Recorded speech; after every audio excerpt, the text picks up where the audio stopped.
Like, subscribe, press bell icon all and get notification. Okay, ಈ ಒಂದು ವಿಡಿಯೋದಲ್ಲಿ ನಾವು ಮುಂದೆ ಬರುವ ಮೊರಾರ್ಜಿ ದೇಸಾಯಿ ವಸತಿ ಶಾಲೆಗಳ ಪ್ರವೇಶ ಪರೀಕ್ಷೆಯಲ್ಲಿ ವಿಜ್ಞಾನ ವಿಷಯದ ಮೇಲೆ ಬರುವ 20 ಪ್ರಶ್ನೆಗಳು ಯಾವ ಸ್ವರೂಪದಲ್ಲಿ ಇರ್ತವೆ ಎಂಬುದನ್ನು ಒಂದು ಮಾದರಿಯಾಗಿ ಒಂದು 20 ಪ್ರಶ್ನೆಗಳನ್ನು ತೆಗೆದುಕೊಂಡು ಅದರ ಬಗ್ಗೆನೇ ಮಾಹಿತಿ ಅಂತಕ್ಕಂಥದ್ದನ್ನು ಈ ವಿಡಿಯೋದಲ್ಲಿ ಕೊಡಲಾಗುತ್ತದೆ. ಪ್ರಶ್ನೆಗಳು ಬರ್ತಾ ಇದೆ ನೋಡ್ರಿ. ಇಲ್ಲಿ ಒಂದನೇ ಪ್ರಶ್ನೆ ಅಂತಕ್ಕಂಥದ್ದು, ನಿಮಗೆ ಪ್ರಶ್ನೆ ಪತ್ರಿಕೆಯಲ್ಲಿ ಕನ್ನಡದಾಗೂ ಪ್ರಶ್ನೆ ಇರ್ತೈತಿ, ಇಂಗ್ಲೀಷ್ನಾಗೂ ಪ್ರಶ್ನೆಗಳಿರ್ತಾವೆ. ಆಯ್ಕೆಗಳು ಕನ್ನಡದಾಗ ಇರ್ತಾವೆ, ಇಂಗ್ಲೀಷ್ನಾಗ ಇರ್ತಾವೆ. ಗೊಂದಲ ಮಾಡ್ಕೊಳಕ್ ಹೋಗ್ಬೇಡ್ರಿ. ನಿಮ್ಗೆ ಕನ್ನಡದಾಗ ಪ್ರಶ್ನೆಗಳು ಸ್ವಲ್ಪ ಅರ್ಥ ಆಗದೆ ಇದ್ದಾಗ ಇಂಗ್ಲೀಷ್ ಪದಗಳನ್ನು ನೋಡ್ಕೊರಿ. ಇಂಗ್ಲೀಷ್ನವರು ಸ್ವಲ್ಪ ಇಂಗ್ಲೀಷ್ ಅರ್ಥ ಆಗದೆ ಇದ್ದರೆ ಕನ್ನಡ ಪದಗಳನ್ನು ನೋಡ್ಕೊಂಡು ಸರಿ ಉತ್ತರವನ್ನು ಗುರುತಿಸ್ರಿ. ಹೆಚ್ಚಿನ ಅಂಕಗಳನ್ನು ಪಡ್ಕೊಳ್ಳುವ ಪ್ರಯತ್ನವನ್ನು ಎಲ್ಲರೂ ಮಾಡ್ರಿ. ಈಗ ಒಂದು ಪ್ರಶ್ನೆ ವಿಜ್ಞಾನ ವಿಷಯದಲ್ಲಿ ಏನೈತಿ ಗಮನಿಸ್ತಾ ಬರ್ರಿ. ಕೆಳಗಿನ ಯಾವುದರಲ್ಲಿ ಅಣುಗಳು ಸ್ವತಂತ್ರವಾಗಿ ಚಲಿಸುತ್ತವೆ ಅಂತಕ್ಕಂಥ ಪ್ರಶ್ನೆ ಐತಿ. ಕೆಳಗಿನ ಯಾವುದರಲ್ಲಿ ಅಣುಗಳು ಸ್ವತಂತ್ರವಾಗಿ ಚಲಿಸುತ್ತವೆ? ಇಲ್ಲಿ ಅಣುಗಳು ಅಂತಕ್ಕಂಥ ಸ್ವತಂತ್ರವಾಗಿ ಚಲಿಸ್ತಕ್ಕಂಥದ್ದು ಇದರಲ್ಲಿ ಸ್ವತಂತ್ರವಾಗಿ ಅಣುಗಳು ಇರ್ತಾವಪ್ಪ ಅಂದ್ರ ಈ ಅನಿಲ ವಸ್ತುವಿನಲ್ಲಿ ಕಣಗಳು ಅಂತಕ್ಕಂಥವು ಏನಾಗಿರ್ತಾವಪ್ಪ ಅಂದ್ರ ಸ್ವತಂತ್ರವಾಗಿ ಚಲಿಸ್ತಾ ಇರ್ತಾವು. ದ್ರವ್ಯ ಅಂತಕ್ಕಂಥ ಒಂದೇವಂದ್ರ ಈ ದ್ರವ್ಯ ಅಂತಕ್ಕಂಥದ್ರಲ್ಲಿ 3 ಸ್ಥಿತಿಗಳು ಅಂತಕ್ಕಂಥ ಬರ್ತಾವ. ಒಂದು ಘನ ಸ್ಥಿತಿ, 2 ದ್ರವ ಸ್ಥಿತಿ, 3 ಅನಿಲ ಸ್ಥಿತಿ. ಇಲ್ಲಿ 4ನೇ ಸ್ಥಿತಿ ಅಂತಕ್ಕಂಥದ್ದು ಒಂದು ಐತಿ. ಅದನ್ನು ಒಂದು ಸ್ವಲ್ಪ ನೆನ್ಪಿಟ್ಕೋರಿ ಎಲ್ಲರೂ. 4ನೇ ಸ್ಥಿತಿ ಯಾವ್ದೈತಿಪ್ಪ ಅಂತ ಕೇಳಿದಾಗ ಪ್ಲಾಸ್ಮಾ ಸ್ಥಿತಿ ಅಂತಕ್ಕಂಥ ಐತಿ. ಇಲ್ಲಿ ಘನ ಸ್ಥಿತಿ, ದ್ರವ ಸ್ಥಿತಿ, ಅನಿಲ ಸ್ಥಿತಿಗಳಲ್ಲಿ ಕಣಗಳು ಹೇಗೆ ಜೋಡಣೆ ಆಗಿರುತ್ತವೆ ಎಂಬುದನ್ನು ನೀವು ಇಲ್ಲಿ ಈ ಸ್ಕ್ರೀನ್ ಮೇಲೆ ನೋಡ್ತಾ ಬರ್ರಿ. ಇಲ್ಲಿ ಗಮನಿಸ್ತಾ ಬರ್ರಿ. ಇಲ್ಲಿ ನೋಡ್ತಾ ಇದ್ದೀರಿ ನೋಡ್ರಿ. ಇಲ್ಲಿ ಸ್ಕ್ರೀನ್ ಅಲ್ಲಿ ಮೊದಲಿಗೆ ಏನದ ನೋಡ್ರಿ. ಇಲ್ಲಿ ಮೊದಲಿಗೆ ಈ ಕಣಗಳು ಅಂತಕ್ಕಂಥವು ಇದು ಘನ ಸ್ಥಿತಿಯಲ್ಲಿ ಇರ್ತಕ್ಕಂಥವು. ಇದು ಮೊದಲಿಗೆ ಇರ್ತಕ್ಕಂಥದ್ದು ಯಾವ ಸ್ಥಿತಿಯಲ್ಲಿ ಇರ್ತಕ್ಕಂಥದ್ದು ವಸ್ತುವಿನಲ್ಲಿ ಕಣಗಳು ಈ ರೀತಿಯಾಗಿರ್ತಪ್ಪ ಅಂದ್ರೆ ತುಂಬಾ ಒತ್ತೊತ್ತಾಗಿ ಕ್ರಮಬದ್ಧವಾಗಿ ಜೋಡಣೆ ಆಗಿದ್ದು ಇದು ಘನ ಸ್ಥಿತಿಯ ವಸ್ತುವಿನಲ್ಲಿ. ಇನ್ನು ಈ ಕಡೆ ಎರಡನೇದಕ್ಕೆ ಬರ್ರಿ. ಇಲ್ಲಿ ಏನೈತಲ್ಲ ಈ ಈ ಒಂದು ಕಣಗಳು ಅಂತಕ್ಕಂಥವು ಯಾವ ಸ್ಥಿತಿಯ ವಸ್ತುವಿನಲ್ಲಿ ಈ ರೀತಿ ಕಣಗಳು ಜೋಡಣೆ ಆಗಿರ್ತಾವಪ್ಪ ಅಂತ ಕೇಳಿದಾಗ ಈ ದ್ರವ ಸ್ಥಿತಿಯ ಒಂದು ವಸ್ತುವಿನಲ್ಲಿ ಕಣಗಳು ಅಂತಕ್ಕಂಥದ್ದು ಮಧ್ಯದಲ್ಲಿ ಐತಲ್ಲ ಈ ರೀತಿಯಾಗಿ ಜೋಡಣೆ ಆಗಿರ್ತೈತಿ. ಇನ್ನು ಅನಿಲ ಸ್ಥಿತಿಯಲ್ಲಿ ಕಣಗಳು ಹೇಗೆ ಜೋಡಣೆ ಆಗಿರ್ತಾವು? ಅನಿಲ ಸ್ಥಿತಿಯಲ್ಲಿ ಕಣಗಳು ಅಂತಕ್ಕಂಥವು ಈಗ ನೋಡ್ರಿ ಸ್ವತಂತ್ರವಾಗಿ ಫ್ರೀ ಆಗಿ ಎಲ್ಲಾ ಕಡೆನೂ ಏನದವಪ್ಪ ಅಂದ್ರ ಬಿಡಿಬಿಡಿಯಾಗಿ ಬಹಳಷ್ಟು ವಿರಳವಾಗಿ ಈ ಅನಿಲ ಸ್ಥಿತಿಯಲ್ಲಿ ಕಣಗಳು ಅಂತಕ್ಕಂಥವು ಏನಾಗ್ಯಾವಪ್ಪ ಅಂತ ಕೇಳಿದಾಗ ಇಲ್ಲಿ ಜೋಡಣೆ ಆಗ್ಯಾವು. ಸ್ಕ್ರೀನ್ ಮೇಲೆ ನೋಡಕತ್ತೀರಿ. ಇದು ಮೊದಲನೇದಾಗಿರ್ತಕ್ಕಂಥದ್ದು. ಇದು ಘನ ಸ್ಥಿತಿಯಲ್ಲಿ ಕಣಗಳ ಜೋಡಣೆ ಅಂತಕ್ಕಂಥ ತಿಳಿಸ್ತೈತಿ. ಘನ ಸ್ಥಿತಿಯಲ್ಲಿ ಕಣಗಳು ಹೇಗೆ ಜೋಡಣೆ ಆಗಿರ್ತಾವಪ್ಪ ಅಂದ್ರ ಒತ್ತೊತ್ತಾಗಿ ಮತ್ತು ನಿರ್ದಿಷ್ಟವಾಗಿ ಘನ ಸ್ಥಿತಿಯಲ್ಲಿ. ಈ ದ್ರವ ಸ್ಥಿತಿಗೆ ಬಂದಾಗ ಸ್ವಲ್ಪ ಘನ ಸ್ಥಿತಿಗೆ ಹೋಲಿಸಿದಾಗ ಸ್ವಲ್ಪ ವಿರಳವಾಗಿ ಏನಾಗಿರ್ತಾವಪ್ಪ ಅಂತ ಕೇಳಿದಾಗ ದ್ರವ ಸ್ಥಿತಿಯಲ್ಲಿ ಕಣಗಳು ಜೋಡಣೆ ಆಗ್ಯಾವು. ಮಧ್ಯದಲ್ಲಿ ಇರ್ತಕ್ಕಂಥದ್ದು ಇಲ್ಲಿ ಗಮನಿಸ್ತಾ ಇದ್ರಿ ನೋಡ್ರಿ. ಇದು ಕೊನೆಯದಾಗಿರ್ತಕ್ಕಂಥದ್ದು ಇಲ್ಲಿ ಏನೈತಲ್ಲ ಇದು ಅನಿಲ ಸ್ಥಿತಿಯಲ್ಲಿ ಕಣಗಳ ಜೋಡಣೆ. ಇದು ನೋಡಿ ಸ್ವತಂತ್ರವಾಗಿ ಎಲ್ಲ ಫ್ರೀ ಆಗಿದಾವು. ಈ ರೀತಿ ಈ ಒಂದು ಅನಿಲ ಸ್ಥಿತಿಯಲ್ಲಿ ಕಣಗಳು ಅಂತಕ್ಕಂಥವು ಏನಾಗಿರ್ತಾವು ಜೋಡಣೆ ಅಂತಕ್ಕಂಥ ಆಗಿರ್ತಾವು. ಇದು ನೋಡಿದ ತಕ್ಷಣ ನಮ್ಗೆ ಗೊತ್ತಾಗ್ತೈತಿ. ಈ ಪ್ರಶ್ನೆಗೆ ಉತ್ತರ ಸಹಜವಾಗಿ ಹೇಳ್ಬೋದು ನಾವು. ಯಾವುದರಲ್ಲಿ ಅಣುಗಳು ಸ್ವತಂತ್ರವಾಗಿ ಚಲಿಸುತ್ತವೆ ಅಂದ್ರ ಈ ಒಂದು ಅನಿಲ ಸ್ಥಿತಿಯಲ್ಲಿ ಇರ್ತಕ್ಕಂಥ ಅಣುಗಳು ಅಥವಾ ಕಣಗಳು ಅಂತಕ್ಕಂಥವು. ಇದಕ್ಕ ಉತ್ತರ ಅನಿಲ ಅಂತಕ್ಕಂಥದ್ದು. ಮುಂದಿನ ಪ್ರಶ್ನೆಗೆ ಹೋಗ್ತೀನಿ ನೋಡ್ರಿ. ಮುಂದಿನ ಪ್ರಶ್ನೆ ಅಂತಕ್ಕಂಥದ್ದು ಏನೈತಿ ಗಮನಿಸ್ತಾ ಬರ್ರಿ. ಇಲ್ಲಿ ಮುಂದಿನ ಪ್ರಶ್ನೆ ಅಂತಕ್ಕಂಥದ್ದು ಇಂಗಾಲ ಡೈಆಕ್ಸೈಡ್ ಈ ಕೆಳಗಿನ ಯಾವುದಕ್ಕೆ ಉದಾಹರಣೆಯಾಗಿದೆ? ಇಂಗಾಲದ ಡೈಆಕ್ಸೈಡ್ ಈ ಕೆಳಗಿನ ಯಾವುದಕ್ಕೆ ಉದಾಹರಣೆಯಾಗಿದೆ? ಆಯ್ಕೆಗಳು ಏನೇನು ಕೊಟ್ಟಾರ ಗಮನಿಸ್ತಾ ಬರ್ರಿ. ಆಯ್ಕೆ 1ನೇ ಆಯ್ಕೆ ಸಂಯುಕ್ತ ವಸ್ತು ಅಂತ ಕೊಟ್ಟಾರ, 2ನೇ ಆಯ್ಕೆ ಧಾತು ಅಂತ ಕೊಟ್ಟಾರ, 3ನೇ ಆಯ್ಕೆ ಮಿಶ್ರಣ ಅಂತ ಕೊಟ್ಟಾರ, 4ನೇ ಆಯ್ಕೆ ಯಾವುದು ಅಲ್ಲ ಅಂತಕ್ಕಂತ ಕೊಟ್ಟಾರ. ಈ ಇಂಗಾಲದ ಡೈಆಕ್ಸೈಡ್ ಅಥವಾ ಕಾರ್ಬನ್ ಡೈಆಕ್ಸೈಡ್, ಇಂಗಾಲದ ಡೈಆಕ್ಸೈಡ್ ಅಂತಕ್ಕಂಥ ಪದ ನಿಮ್ಗ ಈಗ ಸ್ವಲ್ಪ ಇದು ಗೊತ್ತಿರದೇ ಇರ್ತಕ್ಕಂಥ ಸಂದರ್ಭದಾಗ ನಿಮ್ಗೆ ಕಾರ್ಬನ್ ಅಂತಕ್ಕಂಥದ್ದು ಪದ ಗೊತ್ತಿರ್ತದೆ. ಕಾರ್ಬನ್ ಡೈಆಕ್ಸೈಡ್ ಅಂತಕ್ಕಂಥ ಇಂಗ್ಲಿಷ್ನಾಗ ಮೇಲೆ ಐತಿ ನೋಡ್ರಿ. ಈ ಕಾರ್ಬನ್ ಡೈಆಕ್ಸೈಡ್ ಅಂತಕ್ಕಂಥದ್ದು ಇದು ಸಂಯುಕ್ತನೋ ಮಿಶ್ರಣನೋ ಅಥವಾ ಧಾತು ಅಂತಕ್ಕಂಥ ಕೊಟ್ಟಾರ. ಇಲ್ಲಿ ಕಾರ್ಬನ್ ಡೈಆಕ್ಸೈಡ್ ಅಥವಾ ಇಂಗಾಲದ ಡೈಆಕ್ಸೈಡ್ ಅಂತಕ್ಕಂಥದ್ದು ಇದೊಂದು ಏನಪ್ಪಾ ಅಂತ ಕೇಳಿದಾಗ ಇದೊಂದು ಸಂಯುಕ್ತ ವಸ್ತು ಅಂತಕ್ಕಂಥದ್ದು ಐತಿ. ಸಂಯುಕ್ತ ವಸ್ತು ಅಂತಕ್ಕಂಥದ್ದು. ಸಂಯುಕ್ತ ಅಂದ್ರೆ ಏನು?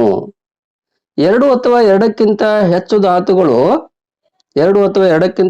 ಧಾತುಗಳು ರಾಸಾಯನಿಕವಾಗಿ ನಿರ್ದಿಷ್ಟ ಅನುಪಾತದಲ್ಲಿ ಸೇರಿಕೊಂಡು ಉಂಟಾಗಿರ್ತಕ್ಕಂಥ ವಸ್ತುಗಳನ್ನೇ ಸಂಯುಕ್ತ ವಸ್ತುಗಳು ಅಂತ ಕರಿತೀವಿ.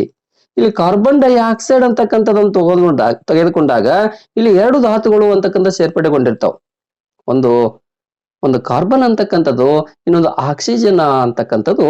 ಇವೆರಡೂ ಧಾತುಗಳು ಅಂತಕ್ಕಂಥವು ರಾಸಾಯನಿಕವಾಗಿ ಸೇರಿಕೊಂಡು ಯಾವ ವಸ್ತು ಉಂಟಾಗಿತ್ತಪ್ಪ ಅಂತ ಕೇಳಿದಾಗ ಕಾರ್ಬನ್ ಡೈಆಕ್ಸೈಡ್ ಅಂತಕ್ಕಂಥ ಒಂದು ಸಂಯುಕ್ತ ವಸ್ತು ಅಂತಕ್ಕಂಥದ್ದು ಉಂಟಾಗಿದೆ. ಈ ಕಾರ್ಬನ್ ಮೊನಾಕ್ಸೈಡ್ ಅಂತಕ್ಕಂಥದ್ದು, ಈ ಸಕ್ಕರೆ ಅಂತಕ್ಕಂಥದ್ದು, ಈ ಉಪ್ಪು ಅಂತಕ್ಕಂಥದ್ದು, ಇವೆಲ್ಲ ಎದಕ್ಕೆ ಉದಾಹರಣೆ ಆಗ್ತಾವಪ್ಪ ಅಂತ ಕೇಳಿದಾಗ ಸಂಯುಕ್ತ ವಸ್ತುಗಳಿಗೆ ಉದಾಹರಣೆಗಳು ಅಂತಕ್ಕಂಥವು ಗಮನಿಸ್ರಿ. ಈ ನೀರು ಅಂತಕ್ಕಂಥ ತಗೋರಿ, ಆ ನೀರು ಅಂತಕ್ಕಂಥದ್ದು ಸಹ ಒಂದು ಸಂಯುಕ್ತ ವಸ್ತುನೇ. ಅಂದ್ರೆ ಸಂಯುಕ್ತ ವಸ್ತು ಅಂದ್ರೆ ಏನ ಅರ್ಥ? ಸಂಯುಕ್ತ ವಸ್ತು ಎಂದರೆ ಎರಡು ಅಥವಾ ಎರಡಕ್ಕಿಂತ ಹೆಚ್ಚು ಧಾತುಗಳು ಅಂತಕ್ಕಂಥವು ರಾಸಾಯನಿಕವಾಗಿ, ಈ ಪದ ಬಹಳ ಮುಖ್ಯ ನೋಡಿ, ರಾಸಾಯನಿಕವಾಗಿ ಮತ್ತು ನಿರ್ದಿಷ್ಟ ಅನುಪಾತದಲ್ಲಿ ಸೇರಿಕೊಂಡು ಉಂಟಾಗಿರ್ತಕ್ಕಂಥ ವಸ್ತುಗಳನ್ನ ನಾವೇನಂತ ಕರಿತೀವಪ್ಪ ಅಂತ ಕೇಳಿದಾಗ ಸಂಯುಕ್ತ ವಸ್ತುಗಳೆಂದು ಕರೆಯುತ್ತೇವೆ. ಇಲ್ಲಿ ಗಮನಿಸ್ತಾ ಬರ್ರಿ, ಈ ಕಾರ್ಬನ್ ಡೈಆಕ್ಸೈಡ್ ಅಂತಕ್ಕಂಥದ್ದು ಅನಿಲ ಸಂಯುಕ್ತ ವಸ್ತುಗಳಿಗೆ ಉದಾಹರಣೆ. ಅನಿಲ ಅಂತಕ್ಕಂಥ ನಿರ್ದಿಷ್ಟವಾಗಿ ಒಳಗೆ ಹೋಗ್ತೀನಿ ನೋಡಿ ಸ್ವಲ್ಪ. ಅನಿಲ ಸಂಯುಕ್ತ ವಸ್ತುಗೆ ಉದಾಹರಣೆ ಕೊಡು ಅಂದ್ರೆ ಕಾರ್ಬನ್ ಡೈಆಕ್ಸೈಡ್, ಕಾರ್ಬನ್ ಮೊನಾಕ್ಸೈಡ್ ಅಂತಕ್ಕಂಥ ಕೊಡ್ರಿ. ಘನ ಸಂಯುಕ್ತಕ್ಕೆ ಉದಾಹರಣೆ ಕೊಡು ಅಂದ್ರ ಈ ಉಪ್ಪು ಅಂತಕ್ಕಂಥದ್ದು, ಸಕ್ಕರೆ ಅಂತಕ್ಕಂಥದ್ದು ಘನ ಸಂಯುಕ್ತಕ್ಕೆ ಉದಾಹರಣೆ. ದ್ರವ ಸಂಯುಕ್ತಕ್ಕೆ ಉದಾಹರಣೆ ಕೊಡು ಅಂತ ಕೇಳಿದಾಗ ಈ ನೀರು ಅಂತಕ್ಕಂಥದ್ದು ದ್ರವ ಸಂಯುಕ್ತಕ್ಕೆ ಉದಾಹರಣೆ ಆಗ್ತೈತಿ. ದ್ರವ ಸಂಯುಕ್ತಕ್ಕೆ ಉದಾಹರಣೆ ಆಗ್ತೈತಿ ನೀರು. ಇನ್ನು ಧಾತು ಅಂದ್ರೆ ಏನು? ಎರಡನೇ ಹಾಕಿ ಕೊಟ್ಟಾರ ನೋಡಿ ನಿಮ್ಗೆ ಧಾತು ಅಂತೇಳಿ. ಈ ಧಾತು ಅಂದ್ರೆ ಏನಪ್ಪಾ ಅಂತ ಕೇಳಿದಾಗ ಒಂದೇ ರೀತಿಯ ಲಕ್ಷಣಗಳನ್ನು ಹೊಂದಿರತಕ್ಕಂಥ ಕಣಗಳ ಸಮೂಹಕ್ಕೆ ಧಾತು ಎಂದು ಕರೆಯುತ್ತೇವೆ. ಒಂದೇ ರೀತಿಯ ಲಕ್ಷಣಗಳನ್ನ ಒಳಗೊಂಡಿರುವ ಕಣಗಳ ಸಮೂಹವನ್ನ ಧಾತು ಎಂದು ಕರೆಯುತ್ತೇವೆ. ಈ ಧಾತುಗಳಿಗೆ ಸಾಕಷ್ಟು ನಾವು ಉದಾಹರಣೆ ಕೊಡಬಹುದು. ಧಾತುಗಳು ಅಂತಕ್ಕಂಥ ಬಂದಾಗ ಈ ಚಿನ್ನ, ಬೆಳ್ಳಿ, ಆಕ್ಸಿಜನ್, ಕಬ್ಬಿಣ, ತಾಮ್ರ, ಇವೆಲ್ಲ ಏನಪ್ಪಾ ಅಂತ ಕೇಳಿದಾಗ ಇವೆಲ್ಲ ಧಾತುಗಳೇ ಅಂತಕ್ಕಂಥವು. ಇವು ನೈಸರ್ಗಿಕ ಧಾತುಗಳು ಅಂತಕ್ಕಂಥವು. ಒಂದು ಕೃತಕ ಧಾತು ಅಂತಕ್ಕಂಥ ಐತಿ. ಆ ಕೃತಕ ಧಾತು ಯಾವ್ದಪ್ಪ ಅಂತ ಕೇಳಿದಾಗ ಪ್ಲುಟೋನಿಯಂ ಅಂತಕ್ಕಂಥದ್ದು ಒಂದು ಕೃತಕ ಧಾತು ಅಂತಕ್ಕಂಥ ಐತಿ. ಅದನ್ನ ನೆನ್ಪಿಟ್ಕೋರಿ. ಕೃತಕ ಧಾತುಗೆ ಉದಾಹರಣೆ ಕೊಡು ಅಂದ್ರೆ ಪ್ಲುಟೋನಿಯಂ. ಇನ್ನ ಘನಸ್ಥಿತಿಗೆ ಧಾತುಗೆ ಉದಾಹರಣೆ ಕೊಡು ಅಂದ್ರ ಈ ಕಬ್ಬಿಣ, ಚಿನ್ನ, ಬೆಳ್ಳಿ, ಇವೆಲ್ಲ ಘನ ಧಾತುಗಳು ಅಂತಕ್ಕಂಥವು. ಇನ್ನ ದ್ರವ ಧಾತುವಿಗೆ ಒಂದು ಉದಾಹರಣೆ ಕೊಡು ಅಂದ್ರ ಈ ಪಾದರಸ ಅಂತಕ್ಕಂಥ ಏನೈತಲ್ಲ, ಇದು ಏನಪ್ಪಾ ಅಂತ ಕೇಳಿದಾಗ ದ್ರವ ರೂಪದ ಧಾತುವಿಗೆ ಉದಾಹರಣೆ. ಇದು ಬಹಳಷ್ಟು ಮುಖ್ಯವಾಗಿ ನೆನಪಿಟ್ಕೋರಿ. ಈ ಪಾದರಸ ಅಂತಕ್ಕಂಥದ್ದು ದ್ರವ ರೂಪದ ಧಾತುವಿಗೆ ಉದಾಹರಣೆ ಆಗುತ್ತದೆ. ಇನ್ನು ಅನಿಲ ರೂಪದ ಧಾತುಗಳಿಗೆ ಉದಾಹರಣೆ ಕೊಡು ಅಂದ್ರ ಈ ಆಕ್ಸಿಜನ್ ಅಂತಕ್ಕಂಥದ್ದು, ಹೈಡ್ರೋಜನ್ ಅಂತಕ್ಕಂಥದ್ದು, ನೈಟ್ರೋಜನ್ ಅಂತಕ್ಕಂಥದ್ದು, ಹೀಲಿಯಂ ಅಂತಕ್ಕಂಥದ್ದು, ಆರ್ಗಾನ್ ಅಂತಕ್ಕಂಥವು, ಇವೆಲ್ಲ ಏನಪ್ಪಾ ಅಂತ ಕೇಳಿದಾಗ ಅನಿಲ ರೂಪದ ಧಾತುಗಳಿಗೆ ಉದಾಹರಣೆ ಆಗ್ತಾವು. ಅನಿಲ ರೂಪದ ಧಾತುಗಳು. ಇನ್ನು ಇಲ್ಲಿ ಮಿಶ್ರಣ ಅಂತಕ್ಕಂಥ ಒಂದು ಪದ ಐತಿ ನೋಡ್ರಿ. ಈ ಮಿಶ್ರಣ ಅಂದ್ರೆ ಏನು? ಮಿಶ್ರಣ ಅಂದ್ರೆ ಏನಪ್ಪಾ ಅಂತ ಕೇಳಿದಾಗ ಎರಡು ಅಥವಾ ಎರಡಕ್ಕಿಂತ ಹೆಚ್ಚು ವಸ್ತುಗಳು ಭೌತಿಕವಾಗಿ ಸೇರಿಕೊಂಡು ಉಂಟಾಗಿರ್ತಕ್ಕಂತಹ ವಸ್ತುಗಳನ್ನ ಮಿಶ್ರಣ ವಸ್ತುಗಳು, ಮಿಶ್ರಣ ಎಂದು ಕರೆಯುತ್ತೇವೆ. ಈಗ ಘನ ಮಿಶ್ರಣ ಮಣ್ಣಿನ ನೋಡ್ರಿ ರಾಸಾಯನಿಕವಾಗಿ ಸೇರಿದ್ರಲ್ಲ, ಅದರಲ್ಲಿರ್ತಕ್ಕಂಥ ವಸ್ತುಗಳು ಭೌತಿಕವಾಗಿ ಸೇರ್ಪಡೆಗೊಂಡಿರ್ತಾವು. ಇದು ಘನ ಮಿಶ್ರಣ ಮಣ್ಣು. ಇನ್ನ ದ್ರವ ಮಿಶ್ರಣ ಅಂತಕ್ಕಂಥ ಬಂದಾಗ ಈ ಸಮುದ್ರದ ನೀರು ಅಂತಕ್ಕಂಥ ತಗೋರಿ, ಅದು ದ್ರವ ಮಿಶ್ರಣ ಆಗ್ತೈತಿ. ಬರೀ ನೀರು ಅಂತ ಹೇಳಿದ್ನಿ ಅಂದ್ರ ಅದು ದ್ರವ ಸಂಯುಕ್ತ ವಸ್ತು ಆಗ್ತೈತಿ. ಬರೀ ನೀರು, ಸಮುದ್ರದ ನೀರು ಅಂತಕ್ಕಂಥ ಬಂದಿತ್ತಂದ್ರ ಅದು ದ್ರವ ರೂಪದ ಮಿಶ್ರಣ ಅಂತಕ್ಕಂಥ ಉದಾಹರಣೆ ಆಗ್ತೈತಿ. ಈ ಪೆಟ್ರೋಲಿಯಂ ಅಂತಕ್ಕಂಥ ಕಚ್ಚಾ ತೈಲನು ಸಹ ಮಿಶ್ರಣ, ದ್ರವ ರೂಪದ ಮಿಶ್ರಣಕ್ಕೆ ಉದಾಹರಣೆ ಆಗ್ತೈತಿ. ಇನ್ನ ಅನಿಲ ರೂಪದ ಮಿಶ್ರಣ ಅಂತಕ್ಕಂಥ ಬಂದಾಗ ಈ ವಾಯು ಅಂತಕ್ಕಂಥದ್ದು ಐತಿ ನೋಡಿ, ಗಾಳಿ ಅಂತಕ್ಕಂಥದ್ದು, ಅದು ಅನಿಲ ರೂಪದ ಮಿಶ್ರಣ, ಅದಕ್ಕೆ ಉದಾಹರಣೆ. ಅಂದ್ರ ಈ ಸಂಯುಕ್ತ ಧಾತು ಮಿಶ್ರಣದ ಮೇಲೆ ಒಂದು ಪ್ರಶ್ನೆ ಬಂದಿರ್ತೈತಿ. ಅದು ಸಮ ವಿಜ್ಞಾನ ಅಂದ ತಕ್ಷಣನೇ ಅದ್ರ ಸಲುವಾಗಿ ಇಷ್ಟೆಲ್ಲ ಮಾಹಿತಿ ಕೊಡ್ಬೇಕಾಯ್ತು ನಿಮ್ಗ. ಅಂದ್ರ ಇಂಗಾಲದ ಡೈಆಕ್ಸೈಡ್ ಅಂತಕ್ಕಂಥದ್ದು ಇದೊಂದು ಸಂಯುಕ್ತ ವಸ್ತು. ಎಂತಹ ಸಂಯುಕ್ತ ವಸ್ತುಪ್ಪ ಅಂತ ಕೇಳಿದಾಗ ಅನಿಲ ರೂಪದ ಸಂಯುಕ್ತ ವಸ್ತು. ಅನಿಲ ಸ್ಥಿತಿಯಲ್ಲಿ ಇರ್ತಕ್ಕಂಥ ಸಂಯುಕ್ತ ವಸ್ತು ಇದೆ ಯಾವುದು? ಈ ಈ ಒಂದು ಕಾರ್ಬನ್ ಡೈಆಕ್ಸೈಡ್ ಅಥವಾ ಇಂಗಾಲದ ಡೈಆಕ್ಸೈಡ್ ಎಂಬುದು. ಮುಂದಿನ ಪ್ರಶ್ನೆಗೆ ಹೋಗ್ತೀನಿ ನೋಡ್ರಿ. ಈಗ ಮುಂದಿನ ಪ್ರಶ್ನೆ ಅಂತಕ್ಕಂಥ ಏನೈತಿ ಗಮನಿಸ್ತಾ ಬರ್ರಿ. ಸೌರಮಂಡಲದ ಅತ್ಯಂತ ದೊಡ್ಡ ಗ್ರಹ ಯಾವುದು ಅಂತಕ್ಕಂಥ ಪ್ರಶ್ನೆ ಐತಿ. ಸೌರಮಂಡಲ ಅಥವಾ ಸೌರ ವ್ಯೂಹ ಅಂತಕ್ಕಂಥದ್ದು. ಆ ಸೌರಮಂಡಲ ಅಥವಾ ಸೌರವ್ಯೂಹದಲ್ಲಿ ಇರ್ತಕ್ಕಂಥ ಅತ್ಯಂತ ದೊಡ್ಡ ಗ್ರಹನೇ ಯಾವ್ದಪ್ಪ ಅಂತ ಕೇಳಿದಾಗ ಅದಕ್ಕೆ ಬೃಹಸ್ಪತಿ ಅಂತ ಕರಿತೀವಿ. ಅದೇ ಯಾವ್ದಪ್ಪ ಅಂತ ಕೇಳಿದಾಗ ಆ ಗುರು ಅಂತಕ್ಕಂಥ ಗ್ರಹ. ಈ ಗುರು ಅಂತಕ್ಕಂಥ ಗ್ರಹನೇ ಸೌರವ್ಯೂಹದಲ್ಲಿ ಇರ್ತಕ್ಕಂಥ ಅತ್ಯಂತ ದೊಡ್ಡ ಗ್ರಹ ಅಂತಕ್ಕಂಥ ಐತಿ ಗುರು ಅಂತಕ್ಕಂಥದ್ದು. ಗುರು ಗ್ರಹ, ಇದಕ್ಕೆ ಬೃಹಸ್ಪತಿ ಅಂತ ಕರಿತೀವಿ. ಈ ಸೌರವ್ಯೂಹ ಅಂದ್ರೆ ಏನು? ಇದಕ್ಕೆ ನಾವು ಸೌರವ್ಯೂಹ ಅಂತ ಕರಿತೀವಪ್ಪ ಅಂತ ಕೇಳಿದಾಗ ಒಂದು ಸೂರ್ಯನ ಪರಿವಾರವನ್ನೇ ನಾವು ಸೌರವ್ಯೂಹ ಎಂದು ಕರೆಯುತ್ತೇವೆ. ಒಂದು ಸೂರ್ಯನ ಕುಟುಂಬ. ಈ ಸೂರ್ಯನ ಪರಿವಾರದಲ್ಲಿ ಯಾವ್ಯಾವ ಆಕಾಶಕಾಯಗಳಿರ್ತಾವು? ಸೂರ್ಯ ಅಂತಕ್ಕಂಥ ಒಂದು ನಕ್ಷತ್ರ ಐತಿ, ಗ್ರಹಗಳದಾವು, ಉಪಗ್ರಹಗಳದಾವು, ಕ್ಷುದ್ರ ಗ್ರಹಗಳದಾವು, ಉಲ್ಕೆಗಳದಾವು, ಧೂಮಕೇತುಗಳು ಅಂತಕ್ಕಂಥವು ಈ ಸೌರವ್ಯೂಹದಲ್ಲಿ ಕಂಡು ಬರ್ತಕ್ಕಂಥ ಆಕಾಶಕಾಯಗಳು ಅಥವಾ ಸೂರ್ಯನ ಪರಿವಾರದಲ್ಲಿ ಇರ್ತಕ್ಕಂಥ ಆಕಾಶಕಾಯಗಳು ಇವು. ಈ ಗ್ರಹಗಳ ಮೇಲೆ ಏನೇನ್ ಪ್ರಶ್ನೆ ಕೇಳಬಹುದು ನಿಮಗ? ಇಲ್ಲೊಂದು ಪ್ರಶ್ನೆ ಬಂದಿದ್ದೆ, ಸೌರವ್ಯೂಹದ ಅಥವಾ ಸೌರಮಂಡಲದ ಅತ್ಯಂತ ದೊಡ್ಡ ಗ್ರಹ ಅಂತ ಕೇಳ್ಯಾರ. ಓಕೆ, ಗುರು ಅಂತಕ್ಕಂಥ ಗುರುತಿಸ್ತೇವೆ ನಾವು ಈಗ. ಇನ್ನು ಸೌರವ್ಯೂಹದ ಅತ್ಯಂತ ಚಿಕ್ಕ ಗ್ರಹ ಯಾವುದು ಅಂತ ಕೇಳ್ತಾನ. ಸೌರವ್ಯೂಹದ ಅತ್ಯಂತ ಚಿಕ್ಕ ಗ್ರಹ ಯಾವ್ದಪ್ಪ ಅಂತ ಕೇಳಿದಾಗ ಬುಧ ಗ್ರಹ ಅಂತಕ್ಕಂಥದ್ದು. ಸೌರವ್ಯೂಹದಲ್ಲಿ ಅತ್ಯಂತ ಪ್ರಕಾಶಮಾನವಾಗಿರ್ತಕ್ಕಂಥ ಗ್ರಹ ಯಾವ್ದಂತ ಕೇಳ್ತಾನ, ಅದು ಶುಕ್ರ ಗ್ರಹ ಅಂತಕ್ಕಂಥದ್ದು. ಇನ್ನು ಸೂರ್ಯನ 3ನೇ ಸ್ಥಾನದಲ್ಲಿರ್ತಕ್ಕಂಥ ಗ್ರಹ ಯಾವ್ದಂತ ಕೇಳ್ತಾನ, ಅದು ನಾವು ವಾಸ ಮಾಡ್ತಕ್ಕಂಥ ಭೂಮಿ. ಮತ್ತ ಸೌರವ್ಯೂಹದಲ್ಲಿ ಜೀವಿಗಳನ್ನ ಒಳಗೊಂಡಿರ್ತಕ್ಕಂಥ ಏಕೈಕ ಗ್ರಹ ಯಾವ್ದಂತ ಕೇಳ್ತಾನ, ಅದೇ ನಮ್ಮ ಭೂಮಿ ಅಂತಕ್ಕಂಥ ಗ್ರಹ. ಇನ್ನ ಸೌರವ್ಯೂಹದಲ್ಲಿ ಎಷ್ಟು ಗ್ರಹಗಳದಾವ ಅಂತ ಪ್ರಶ್ನೆ ಕೇಳ್ತಾನ. 8 ಗ್ರಹಗಳು ಅಂತಕ್ಕಂಥವದವು. ಆ 8 ಗ್ರಹಗಳು ಸೂರ್ಯನಿಂದ ಯಾವ ದೂರದಲ್ಲಿ ಅದಾವಪ್ಪ ಅಂದ್ರ ದೂರಕ್ಕನುಗುಣವಾಗಿ ಹೇಳ್ತಾ ಹೋಗ್ತೀನಿ ನೋಡ್ರಿ. ಮೊದಲೇದಾಗಿರ್ತಕ್ಕಂಥದ್ದೇ ಬುಧ, ಎರಡನೇದಾಗಿರ್ತಕ್ಕಂಥ ಶುಕ್ರ, ಮೂರನೇದಾಗಿರ್ತಕ್ಕಂಥದ್ದೇ ಭೂಮಿ, ನಾಲ್ಕನೇದಾಗಿರ್ತಕ್ಕಂಥದ್ದೇ ಮಂಗಳ, ಐದನೇದ್ದು ಗುರು, ಶನಿ, ಯುರನೆಸ್, ನೆಪ್ಚೂನ್ ಅಂತಕ್ಕಂಥವು 8 ಗ್ರಹಗಳು ಅಂತಕ್ಕಂಥವದವು. 2005ಕ್ಕಿಂತ ಪೂರ್ವಕ್ಕ ಈ ಪ್ರಶ್ನೆ ಕೇಳಿದ್ರೆ 9 ಗ್ರಹಗಳು ಅಂತ ಹೇಳ್ತಿದ್ದೆವು. ಆದ್ರೆ 2005ನೇ ಇಸ್ವಿಯಲ್ಲಿ 9ನೇ ಗ್ರಹ ಆಗಿರ್ತಕ್ಕಂಥ ಪ್ಲೂಟೋ ಗ್ರಹವನ್ನ ಗ್ರಹಗಳ ಪಟ್ಟಿಯಿಂದ ತೆಗೆದು ಹಾಕಲ್ಪಟ್ಟಿದೆ. ಅದಕ್ಕಾಗಿ ಈಗ ಗ್ರಹಗಳು 9 ಅಲ್ಲ, ಗ್ರಹಗಳು ಎಷ್ಟದಾವಪ್ಪ ಅಂತ ಕೇಳಿದಾಗ ಸೌರವ್ಯೂಹದಲ್ಲಿ ಸೌರಮಂಡಲದಲ್ಲಿ 8 ಗ್ರಹಗಳದಾವು. ಇನ್ನು ಸೌರವ್ಯೂಹದ ಅತ್ಯಂತ ದೊಡ್ಡ ಕಾಯ ಯಾವ್ದಪ್ಪ ಅಂದ್ರೆ ಸೂರ್ಯನೇ. ಭೂಮಿಗೆ ಅತ್ಯಂತ ಸಮೀಪದಲ್ಲಿರ್ತಕ್ಕಂಥ ನಕ್ಷತ್ರ ಯಾವ್ದಪ್ಪ ಅಂತ ಕೇಳಿದ್ರ ಅಂದ್ರೆ ಸೂರ್ಯನೇ. ಭೂಮಿಯ ಒಂದು ನೈಸರ್ಗಿಕ ಉಪಗ್ರಹ ಯಾವ್ದು ಅಂತ ಪ್ರಶ್ನೆ ಬರ್ತಂದ್ರೆ ಚಂದ್ರ. ಈ ಒಂದು ಪಾಠದ ಮೇಲೆ ಬಾನಂಗಳ ಅಂತಕ್ಕಂಥ ಪಾಠ ಐತಿ ನೋಡ್ರಿ ಪರಿಸರ ಅಧ್ಯಯನದಾಗ. 5ನೇ ತರಗತಿಯ ಪರಿಸರ ಅಧ್ಯಯನದಾಗ 14ನೇ ಪಾಠ ಬಾನಂಗಳ ಅಂತಕ್ಕಂಥ ಪಾಠದಲ್ಲಿ ಇವೆಲ್ಲ ಅಂಶಗಳನ್ನ ನೀವು ಅಧ್ಯಯನ ಮಾಡಿರಿ. ಸ್ವಲ್ಪ ನೆನಪು ಮಾಡ್ಕೊರಿ ಅವನ್ನೆಲ್ಲ. ಓಕೆ, ನಾ ಮುಂದಿನ ಪ್ರಶ್ನೆ ಹೋಗ್ತೀನಿ ನೋಡ್ರಿ.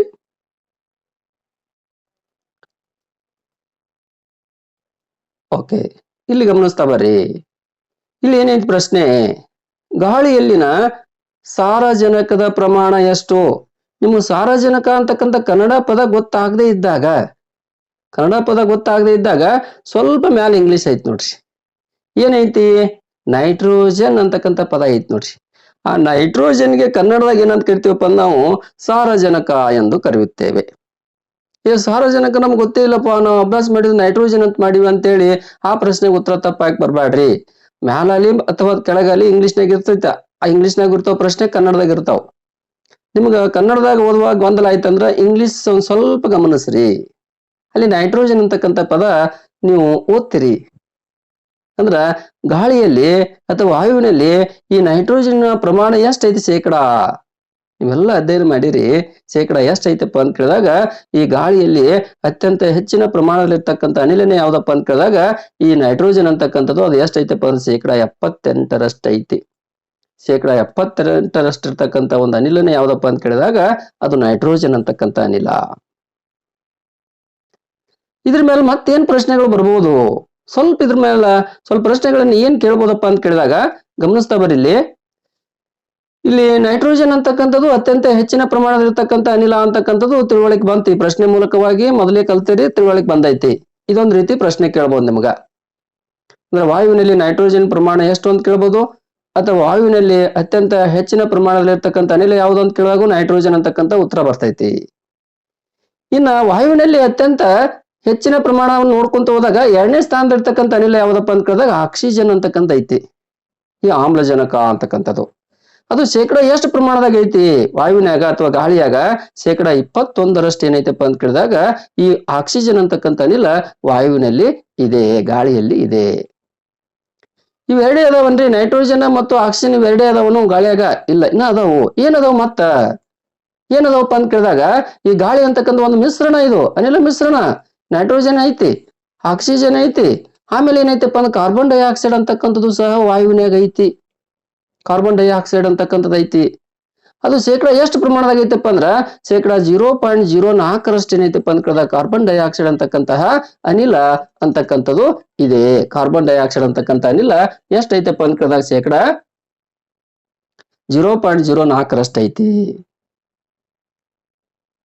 ಇನ್ನ ಇದಿಷ್ಟೇ ಮೂರೇ ಅದಾವನ್ರಿ, ಮತ್ತ ವಾಯುವಿನಾಗ ಮತ್ತೇನು ಇಲ್ಲನು? ಅದಾವು. ಯಾಕಿಲ್ಲ? ಅದಾವು. ಗಾಳಿಯಲ್ಲಿ ಮತ್ತೇನದಾವಪ್ಪ ಅಂತ ಕೇಳಿದಾಗ ಈ ನೀರಾವಿ ಅಂತಕ್ಕಂಥ ಐತಿ, ಈ ಜಡ ಅನಿಲ ಅಂತಕ್ಕಂಥದ್ದು ಐತಿ, ಆಮೇಲೆ ಈ ಒಂದು ಧೂಳಿನ ಕಣಗಳು ಅಂತಕ್ಕಂಥವು ಅದಾವು. ಅವು ಶೇಕಡ ಎಷ್ಟು ಪ್ರಮಾಣದಾಗ ಅದಾವಪ್ಪ ಅಂದ್ರ ಶೇಕಡ 0.96, ಶೇಕಡ 0.96ರಷ್ಟು ಏನದಾವಪ್ಪ ಅಂತ ಕೇಳಿದಾಗ ಈ ಗಾಳಿಯಲ್ಲಿ ನೀರಾವಿ ಜಡ ಅನಿಲಗಳು. ಜಡ ಅನಿಲಗಳು ಅಂದ್ರ ಶ್ರೇಷ್ಠ ಅನಿಲಗಳು ಅಂತಕ್ಕಂತ ಕರಿತೀವಿ, ಭಾರ ಅನಿಲಗಳು ಅಂತ ಕರಿತೀವಿ. ಹೀಲಿಯಂ, ಆರ್ಗಾನ, ನಿಯಾನ, ಈ ಅನಿಲಗಳನ್ನ ನಾವು ಜಡ ಅನಿಲಗಳು ಅಂತ ಕರಿತೀವಿ. ಮತ್ತೆ ಧೂಳಿನ ಕಣಗಳು ಅಂತಕ್ಕಂಥವು ಸಣ್ಣ ಸಣ್ಣ ಸಣ್ಣ ಸಣ್ಣ ಧೂಳಿನ ಅಸಂಖ್ಯಾತ ಧೂಳಿನ ಕಣಗಳು ಅಂತಕ್ಕಂಥವು ಈ ಗಾಳಿಯಾಗ ಸೇರ್ಪಡೆ ಆಗೈತಿ. ಅದರ ಶೇಕಡಾ ಪ್ರಮಾಣ ಎಷ್ಟಂದಾಗ 0.96 ಶೇಕಡ ಅಂತಕ್ಕಂಥದ್ದು. ಇವು ನಾಲ್ಕನ್ನು ನೆನ್ಪಿಟ್ಕೋರಿ. ಮುಖ್ಯವಾಗಿ ಗಾಳಿ ವಾಯು ಅಂತಕ್ಕಂಥ ಪಾಠ ಐತಿ ನೋಡ್ರಿ ನಿಮ್ಗ. ಆ ಪಾಠದಲ್ಲಿ ಮುಖ್ಯಾಂಶಗಳಿವೆ. ಇವನ್ನಿಷ್ಟು ನೆನ್ಪಿಟ್ಕೊಂಡ್ಬಿಟ್ರ ಇದ್ರ ಮೇಲೆ ಪ್ರಶ್ನೆ ಕೇಳ್ತಾನ. ಇಂತಿನ ಪ್ರಶ್ನೆ ಪತ್ರಿಕೆಯಲ್ಲೂ ಇದ್ರ ಮೇಲೆ ಯಾವುದೋ ಪ್ರಶ್ನೆ, ಅದಕ್ಕೆ ಅದ್ರ ಬಗ್ಗೆ ಸ್ವಲ್ಪ ಮಾಹಿತಿ ಕೊಟ್ಟೆ. ಮುಂದಿನ ಪ್ರಶ್ನೆಗೆ ಹೋಗ್ತೀನಿ ನೋಡ್ರಿ. ಮುಂದಿನ ಪ್ರಶ್ನೆ ಇಲ್ಲಿ ಗಮನಿಸ್ತಾ ಬರ್ರಿ, ಏನೈತಿ ಮುಂದಿನ ಪ್ರಶ್ನೆ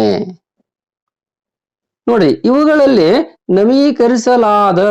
ನವೀಕರಿಸಲಾದ ಸಂಪನ್ಮೂಲಕ್ಕೆ ಉದಾಹರಣೆ ಅಂತಕ್ಕಂಥ ಐತಿ. ಲಾಗದ ಆಗ್ಬೇಕದು ಅಂದ್ರ ರಿನ್ಯೂವೇಬಲ್ ಅಂತಕ್ಕಂಥ ಇಂಗ್ಲಿಷ್ನ್ಯಾಗ ಐತಿ ನೋಡ್ರಿ. ಅಲ್ಲಿ ಕನ್ನಡದಾಗ ಸ್ಪಷ್ಟ ಆಗದೆ ಇದ್ದಾಗ ನೀವ್ ಏನ್ ನೋಡ್ಕೊಂತ ಹೇಳತಾ ಇದೀನಿ ನಾನು, ಇಂಗ್ಲಿಷ್ ಪದವನ್ನು ನೋಡ್ಕೊರಿ ಅಂತ ಒತ್ತಿ ಹೇಳಕತ್ತೀನಿ. ಇಂಗ್ಲಿಷ್ ಪದ ನೋಡ್ಕೊರಿ. ಇದು ನವೀಕರಿಸಲಾಗದ ಸಂಪನ್ಮೂಲ ಯಾವದವು? ಇದ್ರಾಗ ಯಾವದಪ್ಪ ಅಂದ್ರ ಇನ್ನೇನ್ ಕೊಟ್ಟಾನ ಆಯ್ಕೆ? ಗಾಳಿ ಅಂತಕ್ಕಂಥ ಕೊಟ್ಟಾನ, ಅರಣ್ಯ ಕೊಟ್ಟಾನ, ಪೆಟ್ರೋಲ್ ಕೊಟ್ಟಾನ, ನೀರು ಅಂತಕ್ಕಂಥದ್ದೈತಿ. 4 ಆಯ್ಕೆಗಳು ಅಂತಕ್ಕಂಥವು ಅದಾವು.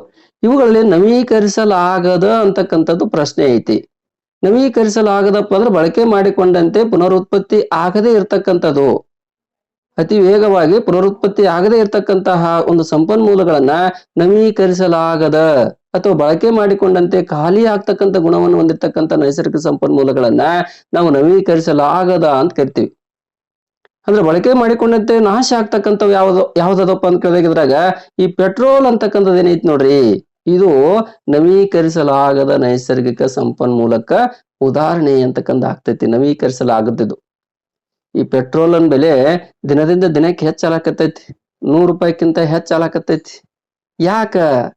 ಯಾಕಂದ್ರೆ ಅದರ ಬೇಡಿಕೆ ಅಂತಕ್ಕಂಥ ಹೆಚ್ಚಾಗಿದೆ, ಅದರ ಉತ್ಪಾದನೆ ಅಂತಕ್ಕಂಥ ಏನಾಗಿದೆಪ್ಪ ಅಂತ ಕೇಳಿದಾಗ ಕಡಿಮೆ ಆಗೈತಿ. ಅದರ ಉತ್ಪಾದನೆ ಏನಾಗೈತಿ? ಕಡಿಮೆ ಐತಿ. ಅದ್ರ ಸಲುವಾಗಿ ನಮ್ಗೆ ಏನಾಗಿದೆಪ್ಪ ಅಂತ ಕೇಳಿದಾಗ ಅದರ ಬೆಲೆ ಹೆಚ್ಚಾಗತೈತಿ, ಅದು ನಾಶ ಆಗತೈತಿ, ನಶಿಸೋಲಕತೈತಿ. ಅದು ಪುನರುತ್ಪತ್ತಿ ಆಗ್ಬೇಕಾದ್ರ ಹಲವಾರು ವರ್ಷಗಳೇ ಬೇಕು, ಲಕ್ಷಾಂತರ ವರ್ಷಗಳೇ ಬೇಕು ಭೂಮಿಯಲ್ಲಿ ಮತ್ತೆ ಉತ್ಪತ್ತಿ ಆಗ್ಬೇಕಾದ್ರ ಪೆಟ್ರೋಲಿಯಂ ಕಚ್ಚಾ ತೈಲ. ಇನ್ನ ಗಾಳಿ, ಅರಣ್ಯ, ಈ ನೀರು ಅಂತಕ್ಕಂಥವು ನೋಡ್ರಿ, ಇವು ನವೀಕರಿಸಬಹುದಾದ ಪುನರುತ್ಪತ್ತಿ ಆಗ್ತಾವ. ಮತ್ತೆ ಮತ್ತೆ ಮತ್ತೆ ಮತ್ತೆ ನಾವು ಬಳಕೆ ಮಾಡಿಕೊಂಡಂತೆ ಮತ್ತೆ ಪರಿಸರದಾಗ, ವಾತಾವರಣದಾಗ ನಮ್ ಸುತ್ತಮುತ್ತ ಈ ನೀರ್ ಬಂದೇ ಬರ್ತೈತಿ. ಅರಣ್ಯ ಒಂದ್ ಕಡೆ ಬೆಳಿತಾನೆ ಇರ್ತೈತಿ, ನೀರು ಅಂತಕ್ಕಂಥ ಬರ್ತೈತಿ, ಗಾಳಿ ಅಂತಕ್ಕಂಥದ್ದು ಹಂಗೆ ಉತ್ಪತ್ತಿ ಆಗ್ತಾ ಇದೆ, ಜಲ್ದಿ ಪುನರುತ್ಪತ್ತಿ ಆಗ್ತಾ ಇವು. ಇವಕ್ಕೆ ನಾವೇನಂತ ಕರಿತೀವಪ್ಪ ಅಂದ್ರ ನವೀಕರಿಸಬಹುದಾದ ನೈಸರ್ಗಿಕ ಸಂಪನ್ಮೂಲ ಅಂತ ಕರಿತೀವಿ. ಗಮನಿಸ್ರಿ, ನವೀಕರಿಸಲಾಗದ ನವೀಕರಿಸಲಾಗದ ಅಂದ್ರ ಬೇಗನೆ ಮತ್ತೆ ಪುನರುತ್ಪತ್ತಿ ಆಗದೆ ಇರ್ತಕ್ಕಂಥ ನೈಸರ್ಗಿಕ ಸಂಪನ್ಮೂಲ. ಅದಕ್ಕಾಗಿ ಉತ್ತರ ಇದಕ್ಕೆ ನಮ್ಗೆ ಏನಾಗ್ತೈತಪ್ಪ ಅಂದ್ರ ಈ ಪೆಟ್ರೋಲ್ ಅಂತಕ್ಕಂಥದ್ದು ಈ ಪ್ರಶ್ನೆಗೆ ಸರಿಯಾದ ಉತ್ತರ ಅಂತಕ್ಕಂಥದ್ದು ಆಗ್ತೈತಿ. ಮುಂದಿನ ಪ್ರಶ್ನೆ ನೋಡ್ರಿ. ಮುಂದಿನ ಪ್ರಶ್ನೆ ಅಂತಕ್ಕಂಥದ್ದು ನೋಡಿದಾಗ ಗಮನಿಸ್ತಾ ಬರೀಲಿ. ಏನೈತಿ? ಇವುಗಳಲ್ಲಿ ಯಾವುದು ಆಮ್ಲ ಮಳೆಗೆ ಕಾರಣ? ಇವುಗಳಲ್ಲಿ ಯಾವುದು ಆಮ್ಲ ಮಳೆಗೆ ಕಾರಣ ಅಂತಕ್ಕಂಥ ಪ್ರಶ್ನೆ ಐತಿ. ಏನೇನ್ ಕೊಟ್ಟಾರ? CO2 ಅಂದ್ರೆ ಅಣುಸೂತ್ರಗಳನ್ನು ಕೊಡ್ತಾ ಹೋಗ್ಯಾನ. ಇಲ್ಲಿ ಅಣುಸೂತ್ರಗಳು ಅಂತಕ್ಕಂಥ ಬಂದಾಗ ಇಲ್ಲಿ CO2 ಅಂದ್ರೆ ಕಾರ್ಬನ್ ಡೈಆಕ್ಸೈಡ್, CO ಅಂತಕ್ಕಂಥದ್ದು ಕಾರ್ಬನ್ ಮೊನಾಕ್ಸೈಡ್, SO2 ಅಂತಕ್ಕಂಥ ಸಲ್ಫರ್ ಆಕ್ಸೈಡ್ ಗಂಧಕದ ಡೈಆಕ್ಸೈಡ್, CH4 ಅಂತಕ್ಕಂಥ ಮಿಥೇನ್ ಅಂತಕ್ಕಂಥದ್ದು. ಇವುಗಳಲ್ಲಿ ಯಾವುದು ಆಮ್ಲ ಮಳೆಗೆ ಕಾರಣ? ಕಾರ್ಬನ್ ಡೈಆಕ್ಸೈಡ್, ಕಾರ್ಬನ್ ಮೊನಾಕ್ಸೈಡ್, ಗಂಧಕದ ಆಕ್ಸೈಡ್ ಅಂತಕ್ಕಂಥದ್ದು ಅವ್ರ ಪ್ರಶ್ನೆ ಆಗೈತಿ. ಅಂದ್ರೆ ಮೊದಲು ನಿಮ್ಗ ಆಮ್ಲ ಮಳೆ ಅಂದ್ರೆ ಏನು ಅಂತಕ್ಕಂಥ ಅರ್ಥ ತಿಳ್ಕೊಂಡಾಗ ಪಟ್ಟಣ ಉತ್ತರ ಹೇಳ್ತೀರಿ. ಕೇಳ್ರಿ, ಈ ಆಮ್ಲ ಮಳೆ ಅಂತ ನಾವ್ ಎದಕ್ ಕರಿತೀವಿ?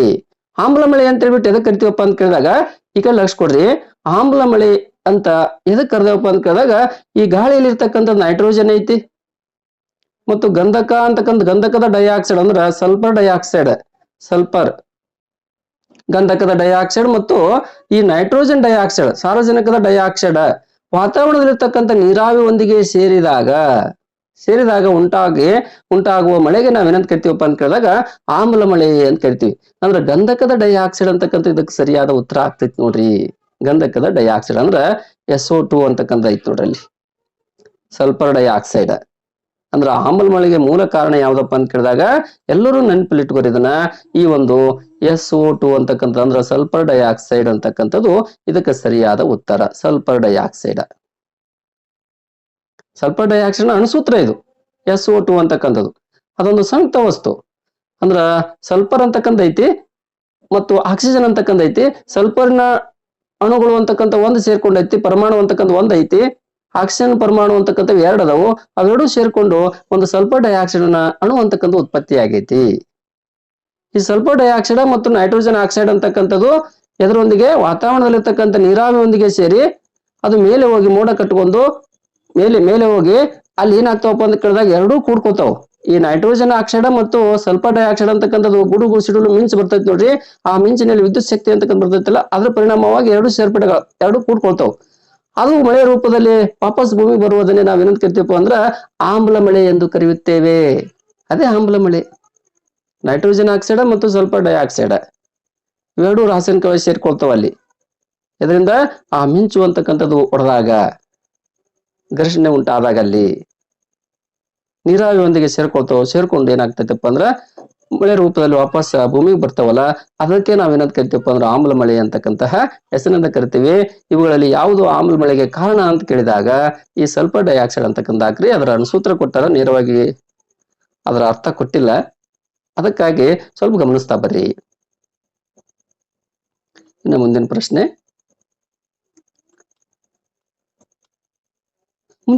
ಗಮನಿಸ್ರಿ. ಅತಿ ಹಗುರವಾದ ಮೂಲ ವಸ್ತು ಯಾವುದು? ಮೂಲ ವಸ್ತು ಅಥವಾ ಧಾತು ಅಂತಕ್ಕಂಥದಕ್ಕೆ ನಾವು ಮೂಲ ವಸ್ತು ಅಂತ ಕರಿತೀವಿ. ಮೂಲ ವಸ್ತು, ಧಾತು ಅಥವಾ ಮೂಲ ವಸ್ತು ಅತ್ಯಂತ ಹಗುರವಾಗಿರ್ತಕ್ಕಂಥದ್ದು ಯಾವ್ದೈತಪ್ಪ ಅಂತ ಕೇಳಿದಾಗ ಮೂಲ ವಸ್ತುಗಳಲ್ಲಿ ಈ ಒಂದು ಜಲಜನಕ ಅಂತಕ್ಕಂಥ. ಏನ್ರಿ ಸರ್ ಜಲಜನಕ ಹೆಸರೇ ಕೇಳಿಲ್ಲಲ್ಲ ಅಂದ್ರೆ ಇದು ಕನ್ನಡದಾಗ ಅರ್ಥ ಐತಿ, ಆದ್ರೆ ಇಂಗ್ಲಿಷ್ನಾಗ ಆಯ್ಕೆಗಳು ನೋಡ್ಕೊಡ್ರಿ. ಏನೈತಪ್ಪ ಅಂದ್ರ ಹೈಡ್ರೋಜನ್ ಅಂತಕ್ಕಂಥ ಪದ ಐತಿ ನೋಡ್ರಿ. ಹೈಡ್ರೋಜನ್ಗೆ ನಾವೇನಂತ ಕರಿತೀವಪ್ಪ ಅಂದ್ ಕನ್ನಡದಾಗ ಜಲಜನಕ ಎಂದು ಕರೆಯುತ್ತೇವೆ. ಅತ್ಯಂತ ಹಗುರವಾಗಿರ್ತಕ್ಕಂತಹ ಒಂದು ಮೂಲ ವಸ್ತು ಯಾವ್ದಿದೆಪ್ಪ ಅಂತ ಕೇಳಿದಾಗ ಹೈಡ್ರೋಜನ್ ಅಂತಕ್ಕಂಥದ್ದು ಐತಿ.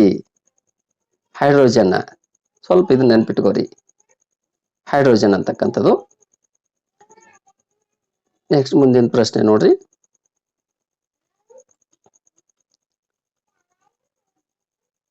ಈಗ ಮುಂದಿನ ಪ್ರಶ್ನೆ ಏನೈತಪ್ಪ ಅಂತ ಕೇಳಿದಾಗ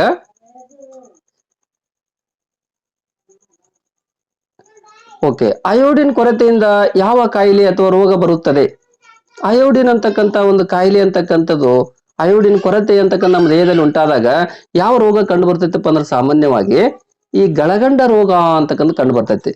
ಅಥವಾ ಸರಳ ಗಾಯಿಟರ್ ಅಂತಕ್ಕಂಥ ಹೆಸರಿನಿಂದಲೂ ಸಹ ಕರಿತೀವಿ, ಅಥವಾ ಸ್ಥಾನಿಕ ವ್ಯಾಧಿ ಅಂತ ಕರಿತೀವಿ. ಇದನ್ನ ಸ್ಥಳೀಯ ರೋಗ ಅಂತಕ್ಕಂಥ ಹೆಸರಿನಿಂದಲೂ ಸಹ ಇದನ್ನ ಕರಿತೀವಿ ನಾವು.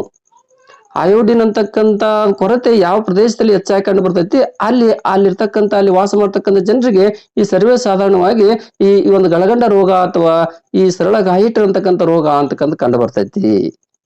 ಅಯೋಡಿನ್ ಕೊರತೆಯಿಂದ ಕಂಡು ಬರ್ತಕ್ಕಂಥ ರೋಗ.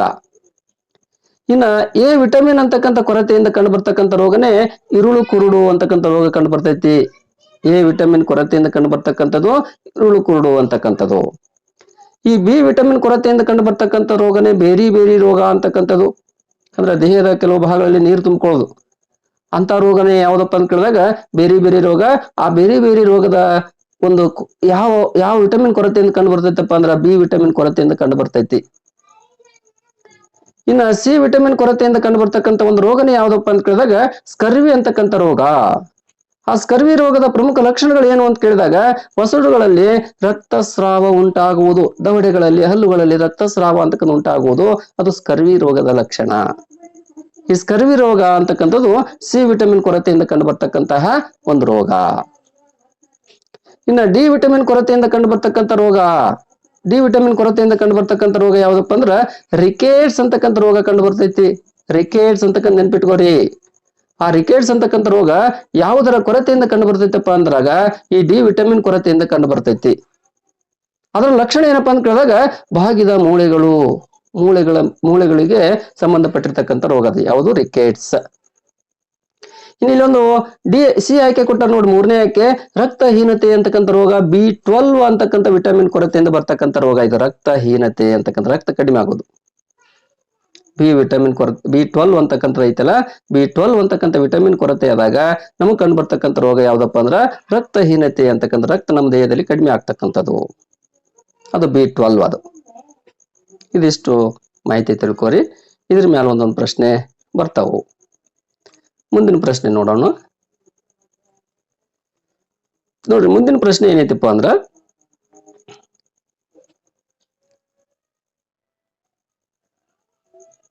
ಇಲ್ಲಿ ಗಮನಿಸ್ರಿ, ಅಡಿಗೆ ಉಪ್ಪಿನ ರಾಸಾಯನಿಕ ಹೆಸರು ಯಾವುದು? ಅಡಿಗೆ ಉಪ್ಪ ಅಂತಕ್ಕಂಥ ಐತಿ ನೋಡ್ರಿ. ಆ ಅಡಿಗೆ ಉಪ್ಪಿನ ರಾಸಾಯನಿಕ ಹೆಸರು ಅಂತಕ್ಕಂತ ಕೇಳ್ಯಾರ. ಅಡಿಗೆ ಉಪ್ಪಿನ ರಾಸಾಯನಿಕ ಹೆಸರು ಏನಪ್ಪಾ ಅಂತ ಕೇಳಿದಾಗ ಸೋಡಿಯಂ ಕ್ಲೋರೈಡ್. Sodium chloride. ಈ ಸೋಡಿಯಂ ಮತ್ತು ಕ್ಲೋರಿನ್ ಅಂತಕ್ಕಂಥ ಎರಡು ಧಾತುಗಳು ಅಂತಕ್ಕಂಥ ಸೇರ್ಕೊಂಡು ಏನಾಗೈತಪ್ಪ ಅಂದ್ರ ಸೋಡಿಯಂ ಕ್ಲೋರೈಡ್ ಅಂತಕ್ಕಂಥ ಉಂಟಾಗೈತಿ. ಇದು ಅಡಿಗೆ ಉಪ್ಪಿನ ರಾಸಾಯನಿಕ ಹೆಸರು ಸೋಡಿಯಂ ಕ್ಲೋರೈಡ್. ಇನ್ನು ಮ್ಯಾಲ ಸೋಡಿಯಂ ಕಾರ್ಬೋನೇಟ್ ಐತಲ್ರಿ, ಆ ಸೋಡಿಯಂ ಕಾರ್ಬೋನೇಟ್ ಅಂತಕ್ಕಂಥದ್ದು ಎದರ ಒಂದು ರಾಸಾಯನಿಕ ಹೆಸರಪ್ಪ ಅಂತ ಕೇಳಿದಾಗ ಈ ವಾಷಿಂಗ್ ಸೋಡಾ ಅಂತಕ್ಕಂಥ ಐತಿ ನೋಡ್ರಿ. ಈ ವಾಷಿಂಗ್ ಸೋಡಾದ ರಾಸಾಯನಿಕ ಹೆಸರು ಯಾವ್ದಪ್ಪ ಅಂತ ಕೇಳಿದಾಗ ಸೋಡಿಯಂ ಕಾರ್ಬೋನೇಟ್. ಇನ್ನು ಅಡಿಗೆ ಸೋಡಾದ ರಾಸಾಯನಿಕ ಹೆಸರು ಯಾವುದು ಅಂತ ಕೇಳಿದಾಗ ಸೋಡಿಯಂ ಬೈಕಾರ್ಬೋನೇಟ್. ಎರಡನೇ ಆಯ್ಕೆ ಐತಿ ನೋಡ್ರಿ. ಸೋಡಿಯಂ ಬೈಕಾರ್ಬೋನೇಟ್ ಎದರ ರಾಸಾಯನಿಕ ಹೆಸರಪ್ಪ ಅಂತ ಕೇಳಿದಾಗ ಅಡಿಗೆ ಸೋಡಾದ ರಾಸಾಯನಿಕ ಹೆಸರ. ಸೋಡಿಯಂ ಕಾರ್ಬೋನೇಟ್ ಅಂತಕ್ಕಂಥದ್ದು ಎದರ ಒಂದು ರಾಸಾಯನಿಕ ಹೆಸರಪ್ಪ ಅಂತ ಕೇಳಿದಾಗ ವಾಷಿಂಗ್ ಸೋಡಾದ ರಾಸಾಯನಿಕ ಹೆಸರು ಸೋಡಿಯಂ ಕಾರ್ಬೋನೇಟ್. ಗೊಂದಲ ಮಾಡ್ಕೋಬೇಡ್ರಿ, ಸ್ವಲ್ಪ ಎರಡು ಬಹಳಷ್ಟು ನಿಧಾನವಾಗಿ ಅರ್ಥ ಮಾಡ್ಕೋರಿ. ಸೋಡಿಯಂ ಕಾರ್ಬೋನೇಟ್ ಅಂದ್ರ washing soda. Sodium bicarbonate by ಹಚ್ಚಿದ ಅಂದ್ರಲ್ಲಿ ಅದು ಏನಾಗ್ತೈತಿಪ್ಪ ಅಂದ್ರ ಈ ಒಂದು ಅಡಿಗೆ ಸೋಡಾ ಅಂತಕ್ಕಂಥ ಆಗ್ತೈತಿ. ಅಡಿಗೆ ಸೋಡಾ. ಇಲ್ಲಿ ಉಪ್ಪಿನ ರಾಸಾಯನಿಕ ಹೆಸರು ಏನಂದಾಗ ಸೋಡಿಯಂ ಕ್ಲೋರೈಡ್. Sodium chloride. ಓಕೆನಾ? ಇವು ಮೂರನ್ನು ಸ್ವಲ್ಪ ನೆನ್ಪಿಟ್ಕೋರಿ. ಮುಂದಿನ ಪ್ರಶ್ನೆ ನೋಡ್ರಿ.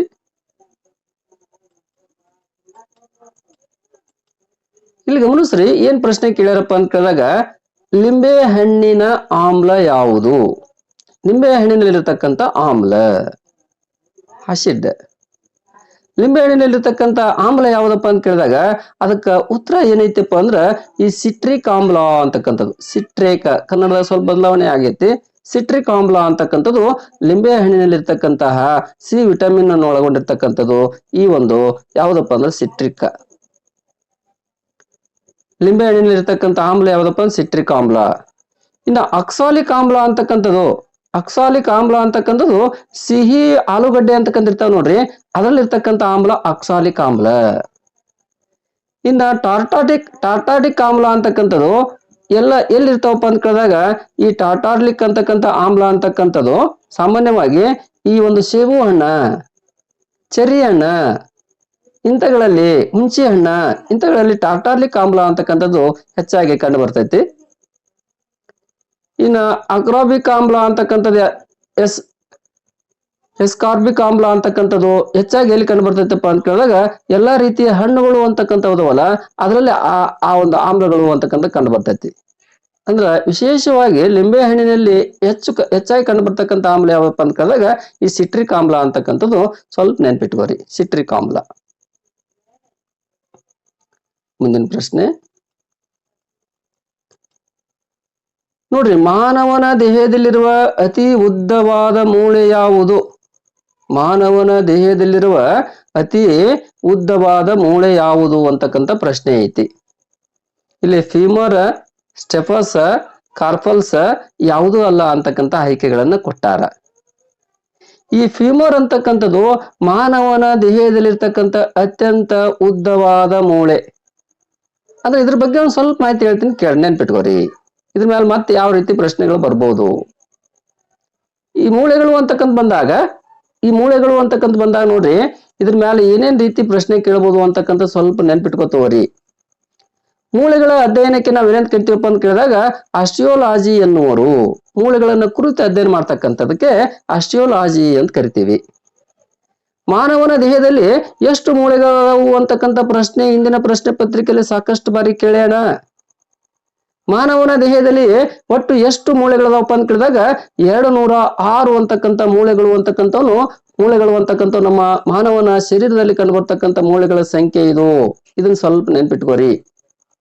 206 ಮೂಳೆಗಳದಾವು. ಈ ಮೂಳೆಗಳಲ್ಲಿ ಯಾವ್ಯಾವ ಒಂದು ಧಾತುಗಳು ಅಂತಕ್ಕಂಥ ಕಂಡು ಬರ್ತಾವಪ್ಪ ಅಂತ ಕೇಳಿದಾಗ ಹೆಚ್ಚಾಗಿ ಕ್ಯಾಲ್ಸಿಯಂ ಅಂತಕ್ಕಂಥದ್ದು, ಫಾಸ್ಫೇಟ್ ಅಂತಕ್ಕಂಥದ್ದು ಕಂಡು ಬರ್ತೈತಿ. ಮೂಳೆಗಳು ಅಂತಕ್ಕಂಥ ಹೆಚ್ಚು ಬಲಿಷ್ಠವಾಗಲು ಕಾರಣ ಏನಪ್ಪ ಅಂತ ಕೇಳಿದಾಗ ಈ ಕ್ಯಾಲ್ಸಿಯಂ ಅಂತಕ್ಕಂಥದ್ದು. ಕ್ಯಾಲ್ಸಿಯಂ ಅಂತಕ್ಕಂಥ ಪ್ರಮಾಣ ಹೆಚ್ಚಿರ್ತೈತಿ ಮೂಳೆಗಳಲ್ಲಿ. ಮೂಳೆಗಳು ಇವುಗಳಿಂದ ರಚನೆ ಆಗೈತಿ. ಇನ್ನ ಅತ್ಯಂತ ದೊಡ್ಡ ಮೂಳೆ ಅಂತಕ್ಕಂಥದ್ದೇ ಬಲಿಷ್ಠವಾದ ಮೂಳೆನೇ ಅಂತ ಕೇಳ್ಯಾರ ಪ್ರಶ್ನೆ ಇಲ್ಲಿ ನಿಮ್ಗ. ದೊಡ್ಡದಾದ ಮತ್ತು ಬಲಿಷ್ಠವಾದ ಮೂಳೆ ಯಾವ್ದಪ್ಪ ಅಂತ ಕೇಳಿದಾಗ ಕಾಲಿನ ತೊಡೆಯ ಭಾಗದಲ್ಲಿರುವ ಮೂಳೆ, ಅದಕ್ಕೆ ಫೀಮರ್ ಅಂತ ಕರಿತೀವಿ. ಫೀಮರ್. ಆ ಫೀಮರ್ ಅಂದ್ರ ಯಾವ್ದಪ್ಪ ಅಂದ್ರ ತೊಡೆಯ ಮೂಳೆ, ಕಾಲಿನ ತೊಡೆಯ ಮೂಳೆ. ಅದೇ ಮಾನವನ ಶರೀರದಲ್ಲಿರ್ತಕ್ಕಂಥ ಅತ್ಯಂತ ದೊಡ್ಡ ಮೂಳೆ ಮತ್ತು ಅಷ್ಟೇ ಬಲಿಷ್ಠವಾಗಿರ್ತಕ್ಕಂಥ ಮೂಳೆ. ಇನ್ನೊಂದು ಪ್ರಶ್ನೆನೂ ಕೇಳ್ತಾನ, ದೊಡ್ಡ ಮೂಳೆ ಕೇಳ್ಯಾನಂದ್ಮೇಲೆ ಚಿಕ್ಕ ಮೂಳೆನು ಕೇಳ್ಬೋದಲ್ಲಪ್ಪ. ಹೌದು, ಚಿಕ್ಕ ಮೂಳೆ, ಮಾನವನ ಶರೀರದಲ್ಲಿರ್ತಕ್ಕಂಥ ಅತ್ಯಂತ ಚಿಕ್ಕ ಮೂಳೆ ಯಾವ್ದಪ್ಪ ಅಂತ ಕೇಳಿದಾಗ ಈ ಸ್ಟೆಪಿಸ್ ಅಂತಕ್ಕಂಥದ್ದು, ಕಿವಿಯಲ್ಲಿ ಇರ್ತಕ್ಕಂಥದ್ದು ಸ್ಟೆಪಿಸ್ ಅಂತಕ್ಕಂಥ ಮೂಳೆ ಅತ್ಯಂತ ಚಿಕ್ಕದು. ಅತ್ಯಂತ ಚಿಕ್ಕದಾಗಿರ್ತಕ್ಕಂಥ ಮೂಳೆ ಸ್ಟೆಪಿಸ್ ಅಂತಕ್ಕಂಥದ್ದು. ಇದಿಷ್ಟು ಸ್ವಲ್ಪ ನೆನ್ಪಿಟ್ಕೋರು ಮೂಳೆಯ ಬಗ್ಗೆ. ಈ ಮೂಳೆಗಳು ಟೊಳ್ಳಾಗಿರ್ತಾವು. ಅದರಲ್ಲಿ ಒಂದು ದ್ರವ ಐತಿ. ಆ ದ್ರವಕ್ಕೆ ನಾವ್ ಏನಂತ ಕರಿತೀವಪ್ಪ ಅಂದ್ರ ಅಸ್ಥಿ ಮಜ್ಜೆ ಅಂತ ಕರಿತೀವಿ. ಆ ಅಸ್ಥಿ ಮಜ್ಜೆಯಲ್ಲಿ ನಮ್ಗೆ ಏನಾಗ್ತಾವಪ್ಪ ಅಂತ ಕೇಳಿದಾಗ ಈ ಒಂದು ಕೆಂಪು ರಕ್ತ ಕಣಗಳು ಅಂತಕ್ಕಂಥ ಏನಾಗ್ತಾವಪ್ಪ ಅಂದ್ರೆ ಉತ್ಪತ್ತಿ ಆಗ್ತಾವು. ರಕ್ತದ ಉತ್ಪಾದನೆ ಈ ಮೂಳೆಗಳಲ್ಲಿ ಆಗ್ತಾ ಇರ್ತೈತಿ. ನಮ್ಮ ಶರೀರದಲ್ಲಿ ರಕ್ತದ ಉತ್ಪಾದನೆ ಆಗ್ತಕ್ಕಂಥದ್ದು ನಮ್ಮ ಮೂಳೆಗಳಲ್ಲಿ, ಅದು ಅಸ್ಥಿ ಮಜ್ಜೆಯಲ್ಲಿ. ಇದ್ರ ಒಂದ್ ಸ್ವಲ್ಪ ಮೂಳೆ ಬಗ್ಗೆ ಸ್ವಲ್ಪ ನೆನ್ಪಿಟ್ವರಿ. ಮುಂದಿನ ಪ್ರಶ್ನೆ ನೋಡ್ರಿ. ಮುಂದಿನ ಪ್ರಶ್ನೆ ಅಂತಕ್ಕಂಥದ್ದು ಜೀವಕೋಶವನ್ನು ಕಂಡು ಹಿಡಿದವರಾರು? ಈ ಜೀವಕೋಶ ಅಂತಕ್ಕಂಥದ್ದು ಜೀವಿಯ ರಚನಾತ್ಮಕ ಮತ್ತು ಕಾರ್ಯನಿರ್ವಾಹಕದ ಅತ್ಯಂತ ಸೂಕ್ಷ್ಮ ಘಟಕ ಆಗಿರ್ತಕ್ಕಂಥ ಈ ಜೀವಕೋಶ ಅಂತಕ್ಕಂಥದನ್ನ ಆವಿಷ್ಕಾರ ಮಾಡಿದವ್ರು ಯಾರು, ಕಂಡು ಹಿಡಿದವ್ರು ಯಾರು ಅಂತಕ್ಕಂಥದ್ದು ಯಾರಪ್ಪ ಅಂತ ಕೇಳಿದಾಗ ಅವ್ರ ಹೆಸರು ನೆನ್ಪಿಟ್ಕೋರಿ. ಅವರೇ ರಾಬರ್ಟ್ ಹುಕ್ ಅಂತಕ್ಕಂಥವ್ರು.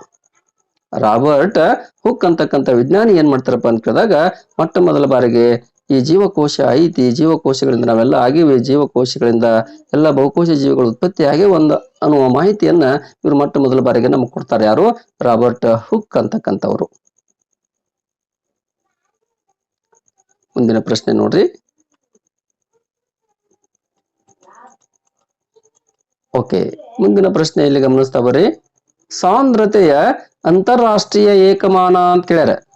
ಸಾಂದ್ರತೆಯ ಅಂತಾರಾಷ್ಟ್ರೀಯ ಏಕಮಾನ ಸಾಂದ್ರತೆ ಅಂತಾರಾಷ್ಟ್ರೀಯ ಏಕಮಾನ ಏನಿದೆಪ್ಪ ಅಂತ ಕೇಳಿದಾಗ ಇಲ್ಲಿ ಕೆಜಿ ಫರ್ ಕ್ಯೂಬಿಕ್ ಮೀಟರ್ ಅಂತಕ್ಕಂಥದ್ದು ಏನು ಓದುವ ಕ್ರಮ ನೋಡ್ರಿ. ಕೆಜಿ ಫರ್ ಕ್ಯೂಬಿಕ್ ಮೀಟರ್ ಅಂತಕ್ಕಂಥದ್ದು ಸರಿಯಾದ ಉತ್ತರ. ಸಾಂದ್ರತೆ ಅಂದ್ರೆ ಏನು?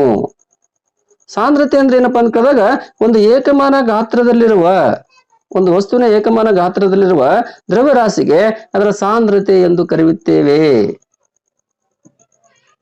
ಒಂದು ಏಕಮಾನ ಗಾತ್ರದಲ್ಲಿರುವ ದ್ರವ್ಯರಾಶಿಯನ್ನೇ ನಾವ್ ಏನಂತ ಕರಿತೀವಪ್ಪ ಅಂತ ಕೇಳಿದಾಗ ಸಾಂದ್ರತೆ ಅಂತಕ್ಕಂಥ ಹೆಸರಿನಿಂದ ನಾವ್ ಏನ್ ಮಾಡಾಕತ್ತೀವಪ್ಪ ಅಂದ್ರ ಕರೆಯಾಕತ್ತೀವಿ. ಇದರ ಅಂತಾರಾಷ್ಟ್ರೀಯ ಏಕಮಾನ ಯಾವ್ದಪ್ಪ ಅಂತ ಕೇಳಿದಾಗ ಕೆಜಿ ಪರ್ ಕ್ಯೂಬಿಕ್ ಮೀಟರ್. ಇನ್ನ ಈ ಕೆಜಿ ಅಂತಕ್ಕಂಥ ಐತ್ ನೋಡ್ರಿ. ಈ ಕೆಜಿ ಅಂತಕ್ಕಂಥದ್ದು ಇದು ಎದರ ಏಕಮಾನಪ್ಪ ಅಂತ ಕೇಳಿದಾಗ ದ್ರವ್ಯರಾಶಿಯ ಏಕಮಾನ ಕೆಜಿ. ದ್ರವ್ಯರಾಶಿಯ ಏಕಮಾನ ಕೆಜಿ ಕಿಲೋಗ್ರಾಮ. ಇನ್ನು ಮೀಟರ್ ಪರ್ ಸೆಕೆಂಡ್ ಅಂತಕ್ಕಂಥದ್ದು ವೇಗದ ಮೂಲಮಾನ.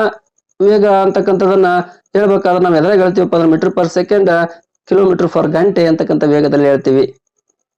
ಇನ್ನು ಮೀಟರ್ ಪರ್ ಈ ಸೆಕೆಂಡ್ ಘಾತ ಅಂತಕ್ಕಂಥ ಎರಡು ಕೊಟ್ಟಾರ ನೋಡ್ರಿ. ಇದು ಏನಪ್ಪಾ ಅಂತ ಕೇಳಿ ವೇಗೋತ್ಕರ್ಷದ ಮೂಲಮಾನ. ಇದನ್ನ ಗಮನಿಸ್ತಾ ಬರ್ರಿ. ಅಂದ್ರ ಸಾಂದ್ರತೆ ಅಂತಾರಾಷ್ಟ್ರೀಯ ಏಕಮಾನ ಯಾವ್ದಪ್ಪ ಅಂತ ಕೇಳಿದಾಗ kilogram per cubic metre, KG per cubic metre ಅಂತಕ್ಕಂಥದ್ದು ಸಾಂದ್ರತೆಯ ಅಂತಾರಾಷ್ಟ್ರೀಯ ಏಕಮಾನ. ಮುಂದಿನ ಪ್ರಶ್ನೆ ನೋಡ್ರಿ.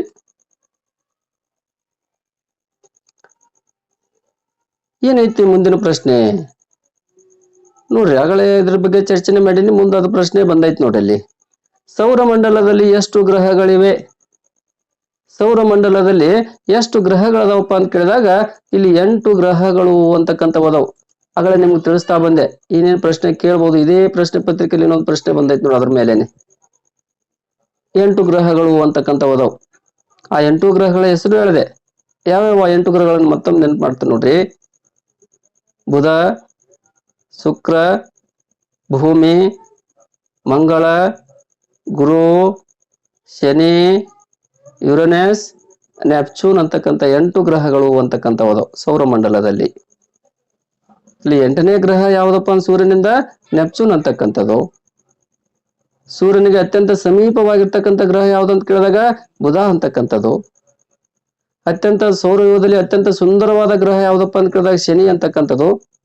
ಅತ್ಯಂತ ಉಂಗುರಗಳಿಂದ ಅತ್ಯಂತ ಆಕರ್ಷಣವಾಗಿರ್ತಕ್ಕಂಥ ಗ್ರಹ ಯಾವ್ದಪ್ಪ ಅಂದ್ರ ಈ ಶನಿ ಗ್ರಹ ಅಂತಕ್ಕಂಥದ್ದು ನೆನ್ಪಿಟ್ಕೋರಿ. ಮುಂದಿನ ಪ್ರಶ್ನೆ ನೋಡ್ರಿ.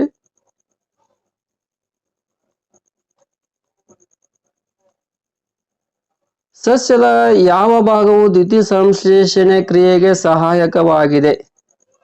ಸಸ್ಯದ ಯಾವ ಭಾಗವು ದ್ಯುತಿ ಸಂಶ್ಲೇಷಣೆ ಕ್ರಿಯೆಗೆ ಸಹಾಯಕವಾಗಿದೆ? ಏನಿದು ದ್ಯುತಿ ಸಂಶ್ಲೇಷಣೆ ಕ್ರಿಯೆ ಅಂದ್ರೆ ಏನು? ಈ ಹಸಿರು ಸಸ್ಯಗಳೆಲ್ಲವೂ ಏನ್ ಮಾಡ್ತಾವಪ್ಪ ಅಂತ ಕೇಳಿದಾಗ ತಮ್ಮ ಆಹಾರವನ್ನ ತಾವೇ ತಯಾರಿಸಿಕೊಳ್ಳುವ ಒಂದು ಕ್ರಿಯೆ ಏನೈತಿ ನೋಡ್ರಿ, ಆ ಕ್ರಿಯೆಗೆ ನಾವ್ ಏನಂತ ಕರಿತೀವಪ್ಪ ಅಂತ ಕೇಳಿದಾಗ ದ್ಯುತಿ ಸಂಶ್ಲೇಷಣೆ ಕ್ರಿಯೆ ಎಂದು ಕರೆಯುತ್ತೇವೆ. ಅಂದ್ರೆ ದ್ಯುತಿ ಸಂಶ್ಲೇಷಣೆ ಕ್ರಿಯೆ ಆಗ್ಬೇಕಾದ್ರ ಸಸ್ಯಗಳು ತಮ್ಮ ಆಹಾರವನ್ನ ತಾವು ತಯಾರು ಮಾಡ್ಕೋಬೇಕಾದ್ರ ಮುಖ್ಯವಾಗಿ 4 ಅಂಶಗಳು ಅಂತಕ್ಕಂಥ ಬೇಕಾಗ್ತಾವ. ನಾ ಈಗಾಗಲೇ ಪರಿಸರ ಅಧ್ಯಯನದಲ್ಲಿ ಒಂದು ಜೀವ ಪ್ರಪಂಚ 1ನೇ ಪಾಠದ ಮೇಲೆ ವಿಡಿಯೋ ಮಾಡಲಾಗಿದೆ, ಅದನ್ನೊಂದು ಸ್ವಲ್ಪ ನೋಡ್ಕೋರಿ.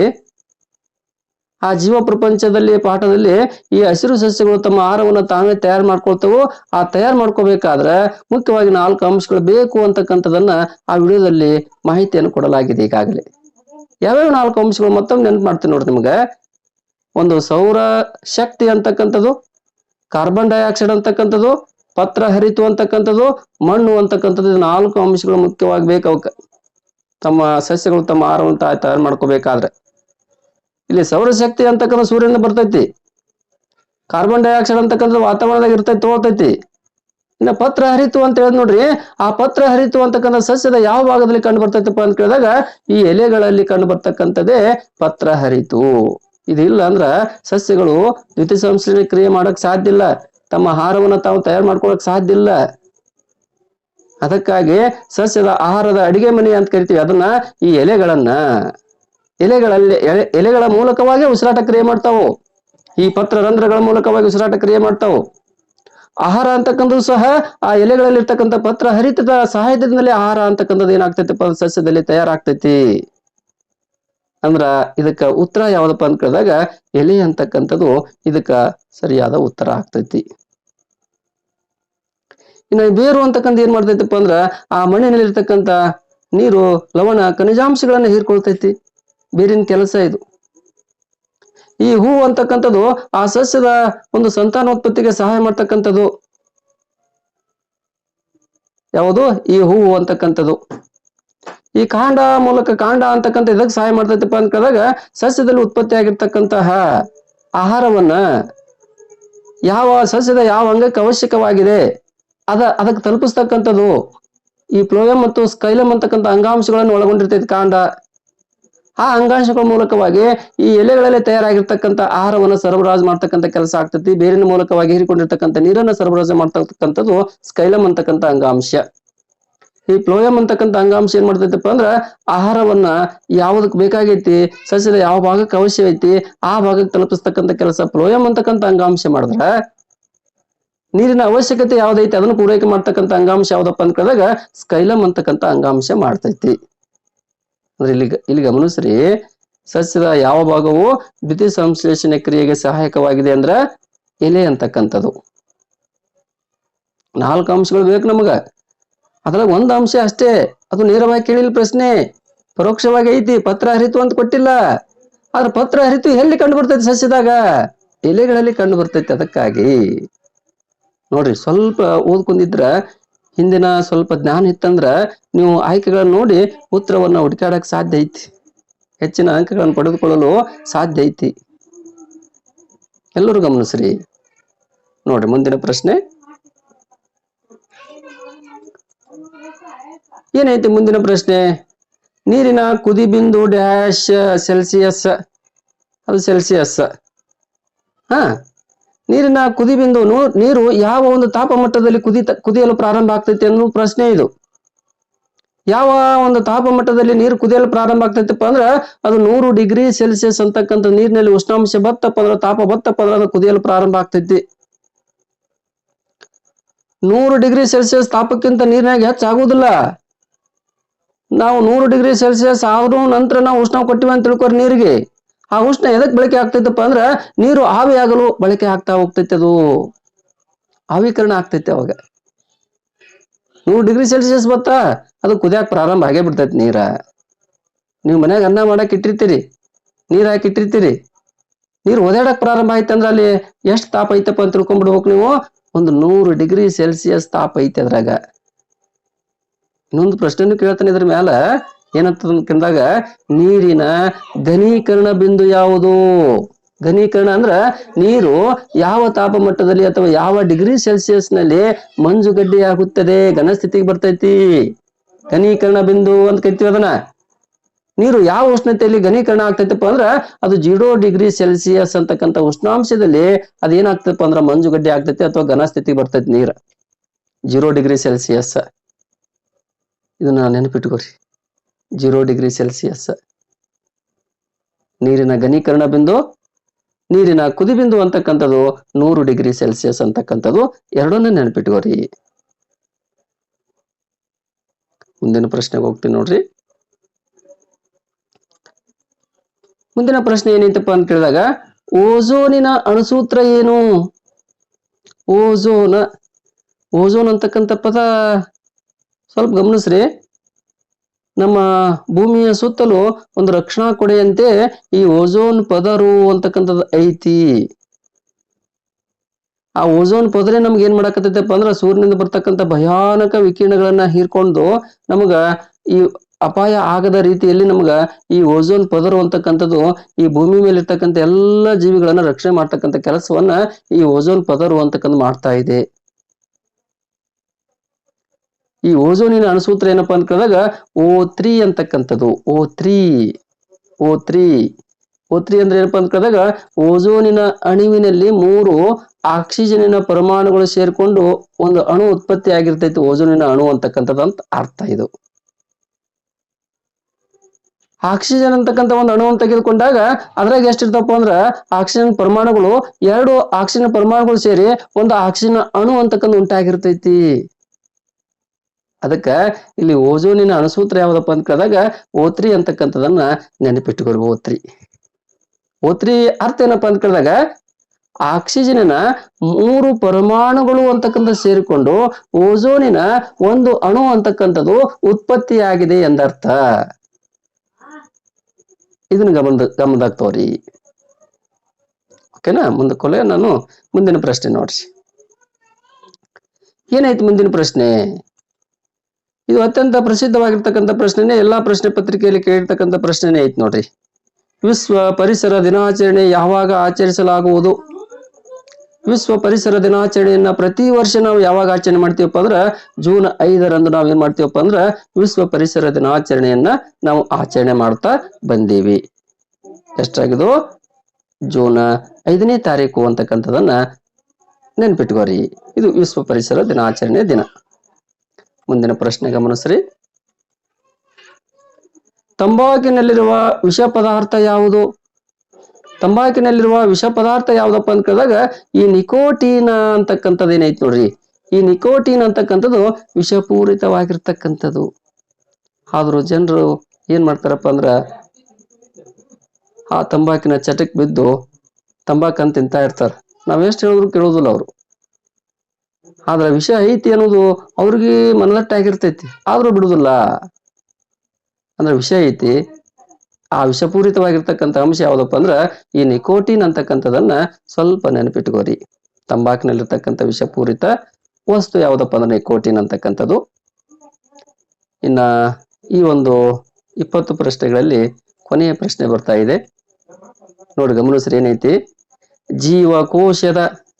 ಜೀವಕೋಶದ ಯಾವ ಕಣದಂಗವನ್ನ ಶಕ್ತಿ ಉತ್ಪಾದನಾ ಕೇಂದ್ರ ಎಂದು ಕರೆಯುತ್ತಾರೆ? ಜೀವಕೋಶದ ಯಾವ ಕಣದಂಗವನ್ನ ಶಕ್ತಿ ಉತ್ಪಾದನಾ ಕೇಂದ್ರ ಎಂದು ಕರೆಯುತ್ತಾರೆ ಅಂತ ಪ್ರಶ್ನೆ ಐತಿ. ಇದಕ್ಕೆ ಯಾವುದಪ್ಪ ಅಂತ ಕೇಳಿದಾಗ ಜೀವಕೋಶದ ಯಾವ ಒಂದು ಕಣದಂಗವನ್ನು ನಾವು ಶಕ್ತಿ ಉತ್ಪಾದಕ ಕೇಂದ್ರ ಅಂತ ಕರಿತೀವಪ್ಪ ಅಂತ ಕೇಳಿದಾಗ ಮೈಟೋಕಾಂಡ್ರಿಯಾ ಅಂತಕ್ಕಂಥದ್ದು. ನಮ್ಮ ದೇಹಕ್ಕೆ ಶಕ್ತಿ ಬೇಕಲ್ಲ. ನಮ್ಮ ದೇಹ ಅಸಂಖ್ಯಾತ ಕೋಟ್ಯಾಂತರ ಜೀವಕೋಶಗಳಿಂದ ನಮ್ಮ ಶರೀರ ಅಂತಕ್ಕಂಥ ರಚನೆ ಆಗೈತಿ. ಕೋಟ್ಯಾಂತರ ಜೀವಕೋಶಗಳದಾವ್. ಜೀವಕೋಶಗಳು ಅಂತಕ್ಕಂಥವು ಅದಾವ್. ಆ ಜೀವಕೋಶಗಳಲ್ಲಿಯೂ ಸಹ ಅತ್ಯಂತ ನಮ್ಮ ಕಣ್ಣಿನ ಸತೆ ಕಾಣೋದಿಲ್ಲ ಅದು ಜೀವಕೋಶ. ಅದ್ರಾಗಿದು ಮೈಟೋಕಾಂಡ್ರಿಯಾ ಅಂತಕ್ಕಂಥ ಒಂದು ಕಣದಂಗ ಅದ್ರಾಗ ಇರ್ತಕ್ಕಂಥದ್ದು. ಅಲ್ಲಿ ಏನಾಗ್ತಾ ಇರ್ತದಪ್ಪ ಅಂತ ಕೇಳಿದಾಗ ಶಕ್ತಿ ಉತ್ಪಾದನೆ ಆಗ್ತಾ ಇರ್ತದೆ. ಶಕ್ತಿ ಉತ್ಪಾದನೆ ಮಾಡಿಕೊಡ್ತಕ್ಕಂಥ ಕಣದಂಗ ಯಾವ್ದಪ್ಪ ಅಂದ್ರೆ ಜೀವಕೋಶಕ್ಕ ಈ ಮೈಟೋಕಾಂಡ್ರಿಯಾ. ಈ ಜೀವಕೋಶನೇ ನಮ್ಮ ಕಣ್ಣಿಗೆ ಕಾಣೋದಿಲ್ಲ ಅಂದ್ರೆ ಮೈಟೋಕಾಂಡ್ರಿಯಾ ಏನ್ ಕಾಣ್ಬೇಕು ಕಣ್ಣಿಗೆ? ಹೌದಾ ಇಲ್ಲ? ಅದಕ್ಕ ಇಲ್ಲಿ ಇದನ್ನ ನೆನ್ಪಿಟ್ಕೋರು ಎಲ್ಲರೂ. ಜೀವಕೋಶದ ಯಾವ ಕಣದಂಗವನ್ನ ಶಕ್ತಿ ಉತ್ಪಾದನಾ ಕೇಂದ್ರ ಅಂತ ಕರಿತೀವಪ್ಪ ಅಂದ್ರ ಮೈಟೋಕಾಂಡ್ರಿಯಾ. ಓಕೆ ನೋಡ್ರಿ, ಈ ರೀತಿಯಾಗಿ ಇದು ಮೊರಾರ್ಜಿ ದೇಸಾಯಿ ವಸತಿ ಶಾಲೆಗಳ ಪ್ರವೇಶ ಪರೀಕ್ಷೆ ಇರ್ಬೋದು ಅಥವಾ ಆದರ್ಶ ವಿದ್ಯಾಲಯಗಳ ಪ್ರವೇಶ ಪರೀಕ್ಷೆ ಇರ್ಬೋದು. ಈ ಸ್ವರೂಪದಲ್ಲಿ ನಿಮ್ಗ ಈ ಒಂದು ವಿಜ್ಞಾನದ ಮೇಲೆ ಪ್ರಶ್ನೋತ್ತರಗಳು ಅಂತಕ್ಕಂಥ ಬರ್ತಾವು. ಈ ನಿಮ್ಮ ಪಠ್ಯ ಪುಸ್ತಕ ಅಂತಕ್ಕಂಥದ್ದು ವಿಜ್ಞಾನ ಮತ್ತು ಸಮಾಜ ವಿಜ್ಞಾನ ಅಂತಿಲ್ಲ, ಪರಿಸರ ಅಧ್ಯಯನ ಅಂತಕ್ಕಂಥ ಒಂದೇ ಐತಿ. ಆ ಪರಿಸರ ಅಧ್ಯಯನದಲ್ಲಿ 16 ಪಾಠಗಳೇನದವಲ್ಲ, 16 ಪಾಠಗಳಲ್ಲಿ ಕೆಲವು ಪಾಠಗಳು ವಿಜ್ಞಾನಕ್ಕೆ ಸಂಬಂಧಪಟ್ಟದವು, ಕೆಲವೊಂದು ಪಾಠಗಳು ಸಮಾಜ ವಿಜ್ಞಾನಕ್ಕೆ ಸಂಬಂಧಪಟ್ಟ ಪಾಠಗಳದವು. ಅದಕ್ಕೆ 2 ಭಾಗ ಮಾಡ್ಕೊಂಡು ಅದ್ರ ಮೇಲೆ 20 ಪ್ರಶ್ನೆ, ಸಮಾಜ ವಿಜ್ಞಾನದ ಮೇಲೆ 20 ಪ್ರಶ್ನೆ, ವಿಜ್ಞಾನದ ಮೇಲೆ 20 ಪ್ರಶ್ನೆ ಅಂತಕ್ಕಂಥದ್ದನ್ನ ಈ ಒಂದು ಮೊರಾರ್ಜಿ ದೇಸಾಯಿ ವಸತಿ ಶಾಲೆಗಳ ಪ್ರವೇಶ ಪರೀಕ್ಷೆಯಲ್ಲಿ ಕೇಳ್ತಾ ಇದ್ದಾನ. ಅದಕ್ಕಾಗಿ ಎಲ್ಲರೂ ಸಹ ನಾ ಈಗಾಗಲೇ ಪರಿಸರ ಅಧ್ಯಯನದ ಮೇಲೆ ಮೊದಲ 3 ಪಾಠದ ಮೇಲೆ ವಿಡಿಯೋ ಮಾಡೀನಿ. ಆ ವಿಡಿಯೋವನ್ನು ನೋಡ್ರಿ, ಕೇಳಿಸ್ಕೋರಿ. ಇಂತಹ ಪ್ರಶ್ನೆ ಪತ್ರಿಕೆ ನಾ ಬಿಡಿಸಾಕತ್ತೀನಿ ನೋಡಿ. ಎಲ್ಲಾ ವಿಷಯಕ್ಕೆ ತಕ್ಕಂತೆ ಕನ್ನಡ ವಿಷಯದ ಮೇಲೆ, ಸಮಾಜ ವಿಜ್ಞಾನದ ಮೇಲೆ, ಇದು ವಿಜ್ಞಾನ ವಿಷಯದ ಮೇಲೆನೆ ಮಾಡೀನಿ. ಇವುಗಳನ್ನ ಗಮನಿಸ್ರಿ, ಹೆಚ್ಚೆಚ್ಚ ಓದ್ಕೋರಿ. ನಿಮ್ಗೆ ಹೆಚ್ಚಿನ ಅಂಕಗಳು ಬರ್ತಾವು. ಎಲ್ಲರೂ ಆಯ್ಕೆ ಆಗಲು ಏನಾಗ್ತೈತಪ್ಪ ಸಹಾಯ ಆಗ್ಲಿ ಅಂತಕ್ಕಂಥ ಉದ್ದೇಶದಿಂದ ಈ ವಿಡಿಯೋನ ಮಾಡೀನಿ. ಇಲ್ಲಿವರೆಗೆ ನೀವೆಲ್ಲರೂ ನೋಡಿದ್ದಕ್ಕ, ಕೇಳಿಸ್ಕೊಂಡವ್ರಿಗೆಲ್ಲರಿಗೆ ಧನ್ಯವಾದಗಳು ಅಂತೇಳಿ ಈ ವಿಡಿಯೋನ ಮುಗಿಸ್ತಾ ಇದ್ದೀನಿ.